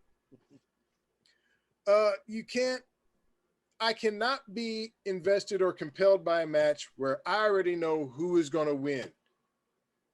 Cena was the chosen one at the time, the golden boy, and there was no way they were going to let him get over in this match. And like you both said, when you see the champion come out first, just does his normal entrance, and then you see the challenger come out with the military, this whole big military thing. Nothing wrong with the military. I have the utmost respect. A member of this podcast is a member of the military. I have the utmost respect for all of those who serve, men and women. The utmost respect. But when you do that, you're already telling us who you've chosen to win this match. And how can I be possibly invested after that? I'm just waiting to see the outcome that I know is going to happen. So TV quality, that's how I'm going on this one. Look at this program. For the viewers, who is right there, dead center in the front? John Cena. Back there is Batista. There's Taker, Triple H, Shawn. Cena, dead center. No, I mean, come on. That's telling. No, really. That says a lot. It says a lot. Today you'll see some of the wrestlers go on social media and say, well, I'm not even on the poster. I'm on the card, but I'm not on the poster, so I guess my match don't mean shit. Brian Cage is mad about that. Some people say, well, that doesn't mean anything. You're on the card still. No, it does mean something, because guess what? To the casual audience, I'm looking at the poster. I need to see who's on the show. If you're not on the poster, same for movies. If, sometimes they'll put the names at the top, if you don't make that, or if you can't even get on the poster, even in the back, it says everything, because nothing is done on accident. So let's not pretend. Everything is done intentionally. We're going to market this the way we want to market it. And we've all seen where a movie is an ensemble, but only one person gets on the poster. And it's like, well, damn, that's a slap in the face to everybody else in this movie. So yeah, Cena. That's why Batista left. To keep it real, he tried not to say it, but he was like, "I'm not about this Cena bullshit, so I'm gone." That's what he was trying to say, but without saying, because he wanted to be respectful to the company. But what he was really saying was, "Look, y'all want to do this PG bullshit? To go ahead, but you're gonna do it without me.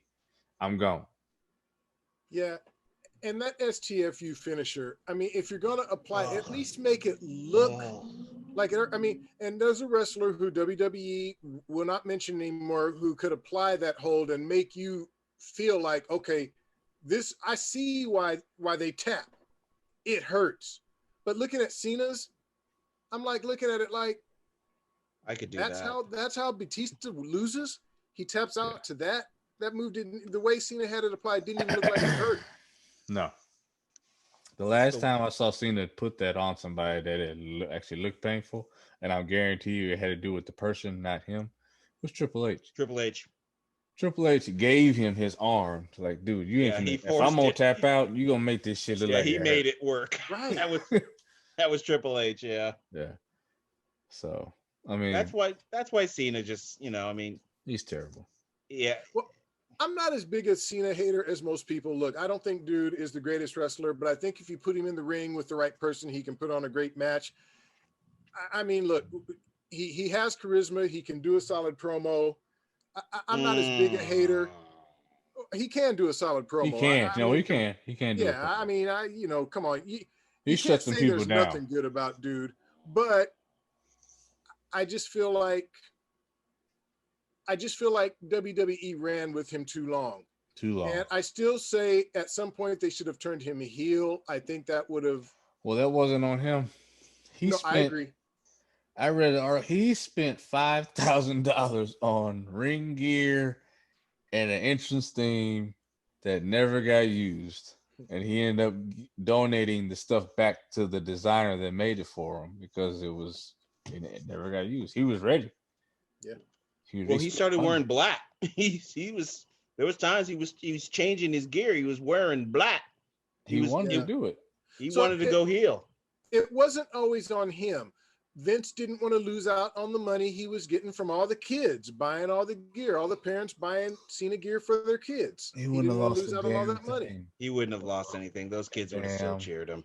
Exactly. Those kids wouldn't have known any better. They'd have still cheered him. You gonna tell me people didn't buy Hollywood Hulk Hogan shit? Please. Yeah, I mean, yeah, that's WCW. Please. You see an arena full of black and white, so please. Yeah. You're gonna tell me people didn't like Rick Rude or even Ric Flair? Ric Flair's a better example. Ric Flair's a better example than Rick Rude. Now. Stop thinking that a heel is just automatic death sentence to people buying shit. Stop it. CM Punk was a heel too. And Triple H. Yeah, Triple H, yeah. Edge. Great heels. Well, look, maybe Vince has come around because finally turned Roman heel. So there you go. I think that was a Roman thing. That was more Roman. I think he was like, dude, look, listen. I ain't Cena. You ain't finna do me like him. So let's give it the that's probably more Roman. Well, look, nothing gets done unless Vince gives his final say. We all know that. And that kind of got forced. Roman was getting abused at some levels worse than Cena was at times. All right. All righty. Book, you're gonna take the reins on this one. The Undertaker versus Shawn Michaels. This is the streak versus career match. This is the second in the series. Once again, I have to call out Michael Cole. You stupid ass announcer. Oh man. Stand. This is a big one, okay? He said in this match, this is the first time the Undertaker has faced somebody back-to-back WrestleManias. Yeah. Really? So what the hell was 27 and 28? Explain those two WrestleManias to me. Who was he facing? Well, you got to remember we're watching WrestleMania 26. Is it? Yeah. He's right. He's right. So I know you love to bash him, but come on, you gotta lay off of him on that one. If it makes you feel any better, earlier and on he called a move wrong. If it makes you feel better, He always calls shit wrong. I mean, Ugh. All right. Well, I guess he got me there, but.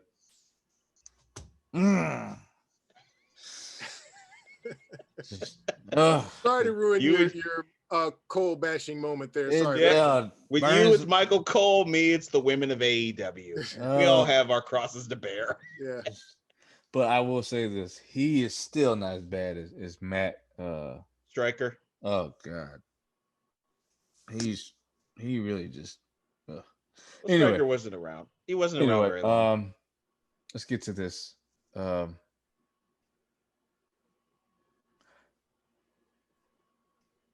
I'm just gonna make my comments short and sweet. So I thought this was okay. This was not the 25 match. It wasn't, but it was still damn good. I will still say it is a instant classic because it was. I think that I saved that rating for matches that are just that, meaning they're rare. You're not going to hear me say it that much. This is still an instant classic because the crowd participation and the amount of tombstones that Jesus Christ, Shawn Michaels had to endure in this match. I mean, that one on the outside, that was nasty. That was damn nasty. The last rides and the counters, the amount of times he countered into the super kick. I mean, he was on point in this match. I'm sorry. Again, Matt Striker. Shawn Michaels hit his notorious elbow drop in the match, and he's like, "How's that going to affect Undertaker's leg? His leg? What the fuck?" Okay, moving on. That moonsault he hit on the outside on the table, nasty. Now that hurt his leg because that's where he landed on Undertaker's leg. Now there you can go on the tangent. Again, Shawn didn't disappoint. This was his last ride. No pun intended. And they did not disappoint. I think it was just because we knew what it was, and the match they had last year, nobody was anticipating them to do what they did, and they did. And then this time, it was, can you duplicate or do better? So, again, instant classic. That's all I got to say. Book, I'm turning it over to you because I know this was really high up on your list of main event. So, Well, picture, we went through the Undertaker graveyard with all the tombstones of all the people he beat. Of course, had to take a picture with Shawn Michaels' tombstone there. Shawn Michaels. So, yeah, this was obviously the match that Rob and I and many people around us were talking about the whole damn time. Funny side story, the whole time, and Rob, I'm sure you'll remember this. We were wondering if this was going to be the main event or if Cena Batista was going to be the main event. Because what I was saying, if Cena Batista is the main event and Shawn wins, I'm walking out. Yep. And I was not the only one saying it. Knew. Yep. That's what I was getting to. A lot of people around us were saying, if Shawn wins this, I'm walking out. Nobody wanted to see Shawn, at least in our little area. They didn't want to see him win. And they were smart, like you just said. They knew that, no. Deep down, people do not want to see Shawn win this match. We get to this match, and I'm sitting here just wondering, okay, this has kind of been a pay-per-view, but I'm still excited. This has got to make up for it. This has got to be the match that makes the whole trip worth it. Thank God it did. And for those who listen to the countdown, y'all went with me. We did a countdown of WrestleMania main events. This was my number one. So my grade for this should be without question. It is A++++++. It is instant motherfucking classic. was the bomb. This was the absolute bomb. I can honestly say with my own two eyes that this is the best match I've ever seen. Now, I understand why people will hold more to the previous one. I get it. And maybe a part of it is this was right in front of me. Not on a TV screen. This was in front of me. The emotion of the crowd, everybody was waiting for this match. The rest was just dressing for this match. This is what we were all waiting for all night long, was just to get to this point, and it did not disappoint. And as far as I'm concerned, this was Shawn Michaels' last match, because one, I didn't see that other shit that he did. Oh man, I never watched it. Oh man, that shit doesn't exist to me. I never watched it. We might have to do a watch along. You're on your own. Oh man, you should join us, Mike. You should join us. I've never watched that shit. I don't want to even. That's what will make it so funny. Oh yeah, man. I watched Shawn Michaels' last match. Now, Shawn has never been a wrestler that I've been high on. I respect the hell out of him. I love DX, but individually, Shawn, I've only rooted for him twice. Once against Bret Hart, sorry, Rob, and the other, obviously, Hulk Hogan. So Shawn's never been big with me, but damn it, I respect the hell out of him. He's one of the all-time great performers, and to see that guy put on one final great performance, it meant the world to me. I was honored to be able to stand there or sit there and watch it. And it was emotional after it was over. He's in the ring waving. I mean, you're like, damn it. This is a part of, this guy has been a part of my life, it seems, for a very, very long time. 25 years, this guy was a part of my life. And as far as I was concerned, he was gone. So it was sad. But this was a great night, great moment. The whole night led up to this match, and I was so honored to be able to watch it. This was a highlight, instant classic, and it's going to be a little hard to see in that picture. But if you see on the banister, it says 18 and 0. Yeah. 18 and 0. Yeah. See it. Instant classic, baby. Great, one of the greatest match I've ever seen. Yeah, I'm gonna try to be brief because I know we're running long, but for a card that didn't live up to the expectations that I had, this match made up for all of it. Instant classic, not as good as 25, but damn it, 25 is one of the best matches you're ever gonna watch. But this was right there. And for me, look, like Shawn Michaels for me has never been like one of my favorites. Like I've never really rooted for him a lot, but I've always had the utmost respect. I will argue with anybody that he is probably the single greatest in-ring performer of all time. And that's even above my guy, Brett, Rick. But if you're just talking, we keep it real here, right? If you're just talking in-ring performer, you have got to put Shawn right there. When you're known as Mr. WrestleMania and you've only won half of your, maybe less than half of your WrestleMania matches, what that means is that people know that you come and you put on a show, win or lose. You make an impression. And to see this match in person, as far as being, I agree with Mike, as far as being there live and seeing a match with my own eyes in person, this is probably the single greatest match I've ever seen in person. And for me, it is full circle because at 24, Big E, you and I were there when Shawn Michaels retired my GOAT, Nature Boy Ric Flair. And then 2 years later, I am there to witness the Undertaker retire, who I've just said is the greatest in-ring performer of all time, Shawn Michaels. Full circle. It's an honor. It's a privilege. I'm not ashamed to say, even though I wasn't a big Shawn fan, I'm not afraid to say I got emotional seeing him walk out of the ring after leaving it all there against Taker, walking out, taking the adulation of the crowd. How many moments do you get to see that in whether, no matter what arena it is, whether it's football, basketball, people can say what they want to about wrestling, but when you're watching one of the greatest to ever do it walk away, how many people can say they're there for moments like that? We were there. Like I said, I've had the honor to see Ric Flair, what should have been his last match. As far as I'm concerned, his last great match.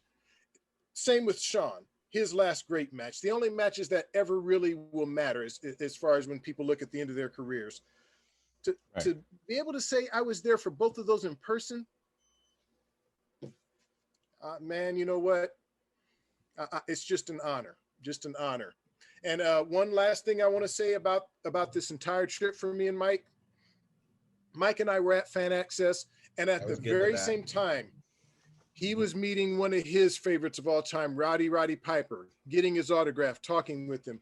I was meeting one of my goats of all time, the late, great Dusty Rhodes, shaking his hand, getting his autograph. We couldn't be in line together because we were both trying to meet our guys. And then sadly, many years later, they would pass away within a month or two of each other, and now they're both gone. But it was a week. But look, Mike and I got to meet two of the. To me, Piper is the greatest heel ever, and Dusty Rhodes. Look, we've talked about The Rock, but when you talk about great promos, you got to put Dusty up in there, you know. And if you don't know about the Hard Times promo, check it out on YouTube. But just what an honor, man! What an honor to have been to WrestleMania twice and to meet some of the wrestlers that I've met and see some of the matches that I've seen. Awesome. Yep, I gotta jump in with the Piper thing because he said it. For the listeners, Look at there that. it is. If you're watching, you can check out that autograph, man. That's the Roddy thing. Piper's. It's Roddy Piper's autograph because I got his book, and I got to say to the man, "Thank you for entertaining me all these years." And he made a little joke saying, "Oh, I'm sorry I ruined your life." I'm like, "No, sir, you improved it." And he said, "Oh, God bless you, sir." He just couldn't be nicer, and it was just an honor to meet your hero. Essentially, you're meeting your hero, and thankfully, your hero doesn't disappoint you. And it was just the honor of my life to meet that man. Well, I'm so glad that y'all got to meet y'all heroes. That you got. Hey, Big E, you've got Dusty's autograph. You got his autograph in that program. You got Teddy Long's autograph. You know, Ambassador, I've been thinking that we got to get that on back to you, brother. Oh no. You got to work on a Piper. No, you keep that. I got a picture. with Dusty shaking his hand. I've got it. It's somewhere in this house. I've got it. But you keep. I got a picture too. I got a picture of myself with Piper too. Yeah, it's not very clear. Yeah, that's awesome though. You know, I've had a chance to meet some of my heroes. I met Batista. I've gotten to meet, if not in wrestling, but in bodybuilding, I've gotten to meet Phil Heath. Oh, nice. And I got a picture with him. So I've been very fortunate. I got to meet Derrick Rose. Oh God, damn it! I knew you were gonna say that. You've met LL Cool J, haven't you? I met LL Cool J. Nice. Yeah. Got his autograph. And people can say what they want about Derrick Rose. At the end of the day, I saw the other side. I saw a side of his family that nice guy. People don't see. That's why I don't pay attention to what people say in the news. Like, no, I know what not only just him, his family. Regular ass people just happen to have a lot of money. He's a good guy. Yeah, and obviously that's sent out the show. They did the respect in the ring. Taker obviously doing the the handshake. It was probably a rough night. It's still, man, nothing can top Flair's. Man, it wasn't a dry eye in Orlando. Seriously, including mine, man. Including mine. It was. That End of an era comes pretty close. End of an era comes really. It does. In fact, that one may be bigger. I wasn't there in person, but that was still really emotional as well. It was, but there was something about Flair's where it was kind of like he was told, "Hey, the next time you lose, that's it." And it was a feeling in the air. We kind of knew it was it. Versus this was Taker telling Shawn, and because it had been done before with Flair, and Shawn retired Flair. we kind of knew where they were going with this already. And they keep doing that false, that false finish with Triple H. He's had like 2 or 3 of those WrestleMania. Well, if you lose, it's the end of your career matches, and he's won them both. So one against Brock, one against Batista. Well, that would be Taker's next match. Next WrestleMania was him and AJ Triple Styles. H. AJ No holds barred. Styles. Yeah, that was it. But AJ Styles wants to retire Triple H. So Well, AJ Styles said this contract's his last contract and he's done. I don't know if y'all have seen Triple H lately. Yeah, I've seen him. Dude's in shape. Yeah, he got buff. He was always buff, but he's in shape. You but can he's tell in when shape. He's when in wrestling shape. When he lets off, he looks like he's about to step back in the ring. So he might be. SummerSlam. Well, look, man, we got to be ramping up for SummerSlam. We're about a month and a half away. So this is me seeing him with a dress shirt on. You can tell. Yeah. You know people that look jacked up with clothes on. And you know who you might be seeing there, Eric? Your boy. I don't. I told y'all this. Your boy's gonna be there. You know it's bad if I can't even troll with you. Like seriously, I grew up with you. I felt like you were Superman, better than Superman, but that was 1998. This is 2021. It's gonna be your man and Bobby, man. It's your man and Bobby. I want Brock Lesnar versus Bobby. That's not gonna happen. It's not gonna happen. That's what I want. It's That's not happening. what I've been wanting for years. Not happening at SummerSlam, at least. They are missing the boat. They are missing the damn boat. I don't think it's them missing the boat. I think it's just Brock doesn't want to be on the boat. that tells you what I've been saying. He's not going to win. I've said that since day one. He was not going to win, and he's like, well, then no, I'm not going to do it. He just doesn't want to be there.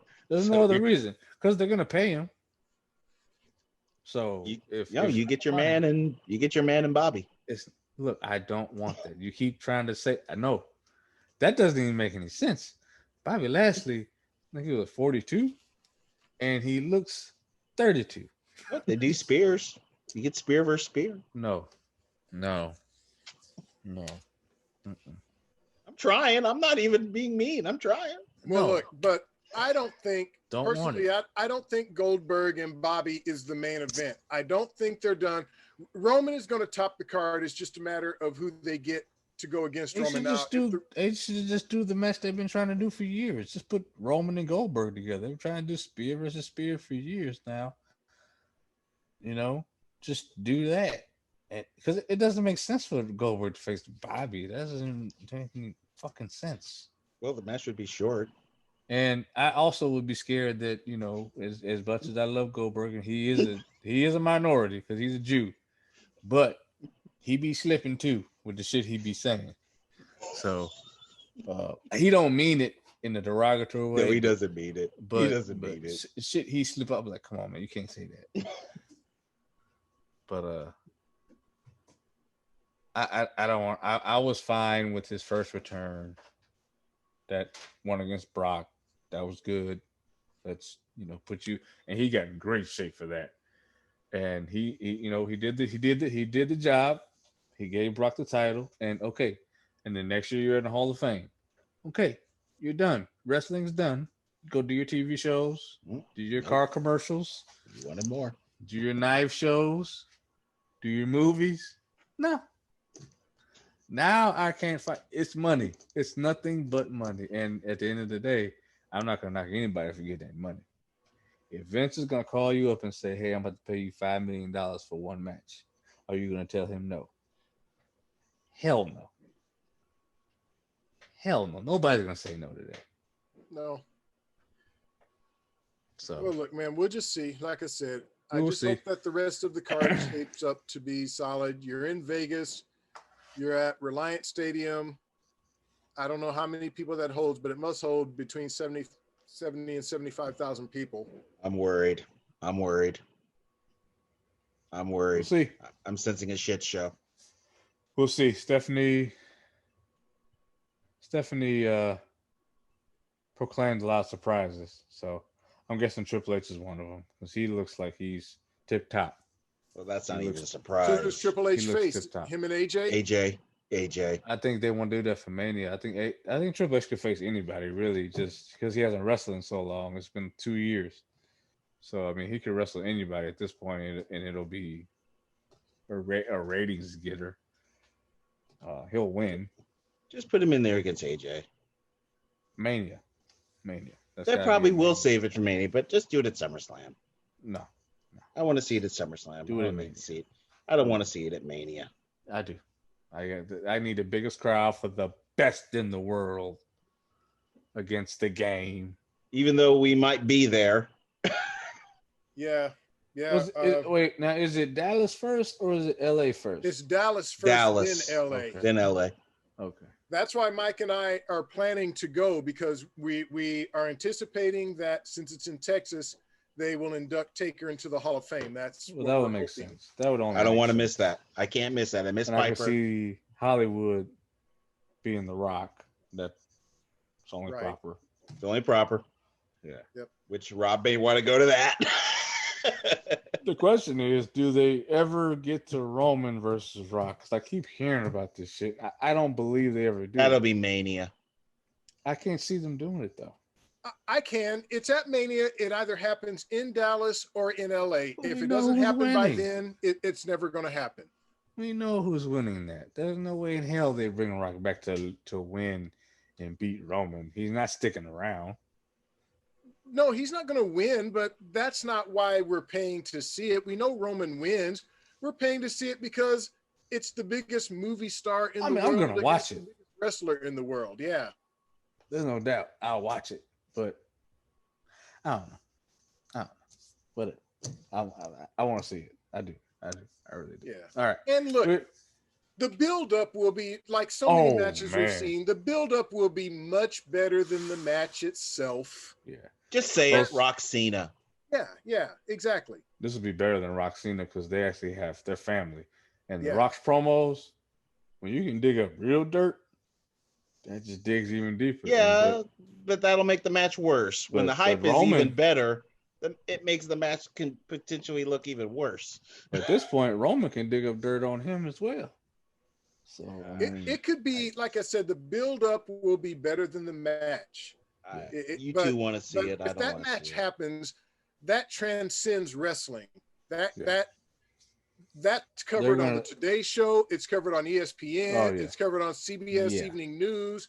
yeah. The entire world zones in on WrestleMania to watch The Mhm. Rock fight Roman. Yeah, just not this world. I don't care about So- that match. I do not care. All right. We have gone way too damn long. You're gonna have fun editing this. Sorry, folks, but we hope we Um, made it entertaining. This was passionate. Yeah, no problem. Passion Project. So make sure you check us out. Social media, Instagram, Twitter, Facebook, Third Generation Wrestling Podcast. Twitter is podcast_third. We posting more on YouTube nowadays. We just did our first watch along.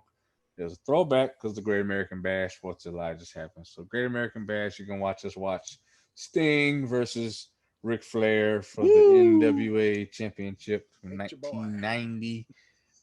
Hilarious. Watch along, watching Flair do his thing. It was fun. That was fun. We gotta do more of those for sure. And make sure you check out our recent shows, Hell in a Cell, post show video and audio, as well as our NXT in your house, Mortal Kombat 1995 review. There's a lot more reviews coming, movie reviews coming. Check out my Fast 9 review. I saw that. I did too. If it is a sport, there's some spoilers in there, but I don't give away everything, and I definitely keep it real. Check that out. And as always, MJ Book, I'm gonna turn it over to you. Shout out to Countdown Podcast. Thanks a lot. Of course, I have my own podcast as well, Countdown Podcast. Count down a lot of things. Recent episodes I did was favorite Super Nintendo video games. So finally dipped out of the movies. Also did, of course, with Eric here, did favorite action stars from 2000, 2009. We're going to be doing 2010 to 2019. And of course, with Rob, whenever he gets finished. I'm kidding. One I'm of just these kidding. years. Man. One of these I'm, years. I'm kidding, bro. Don't worry. We're going to do worst movies ever. Willing to take any ideas you have. I'm available on all the other things. And I have a poll to vote for your favorite comic book inspired movies. Please vote for your favorite comic book movie because I'm going to be doing a big No, you didn't. episode for favorite comic book inspired movies. Uh-oh, did dog do something? Yeah. Dog did something. Hey, dogs do that, man. It's okay. Just clean it up. Put down some carpet fresh. Here we go. Okay. A new moment. Well, A new moment for 3GW. Don't worry, Doc. Your moment's still better. thankfully, only number one. So, Okay. all right. Well, besides editing this, they're gonna clean this up. So, thank you all for watching. And Spitting for the pay-per-view. if you're listening to the audio, thank you all for listening and downloading the episode. We appreciate you. We really do. We truly do. And look out for more content on the way. And hopefully we'll be getting on Twitch pretty soon. I'm still trying to navigate that and figure that out. So that's a different one for me. Thank you all again. Ambassador, send us home. Very quickly, we've been here a long time. Listeners, we love y'all. We appreciate y'all. Let's hear from you. I was going to let go of this, but we have a new variant. Get your vaccination, because if you're not vaccinated, a lot of people catching this new Delta virus. But if you are vaccinated, you are protected against this new variant. So please, another reason, get yourself vaccinated. Let's get back to some live shows. They're starting. Let's do the right thing, folks. Thank you. There it is. Got my card right here. Appreciate you all. Take care. And we'll speak to y'all again soon, as always.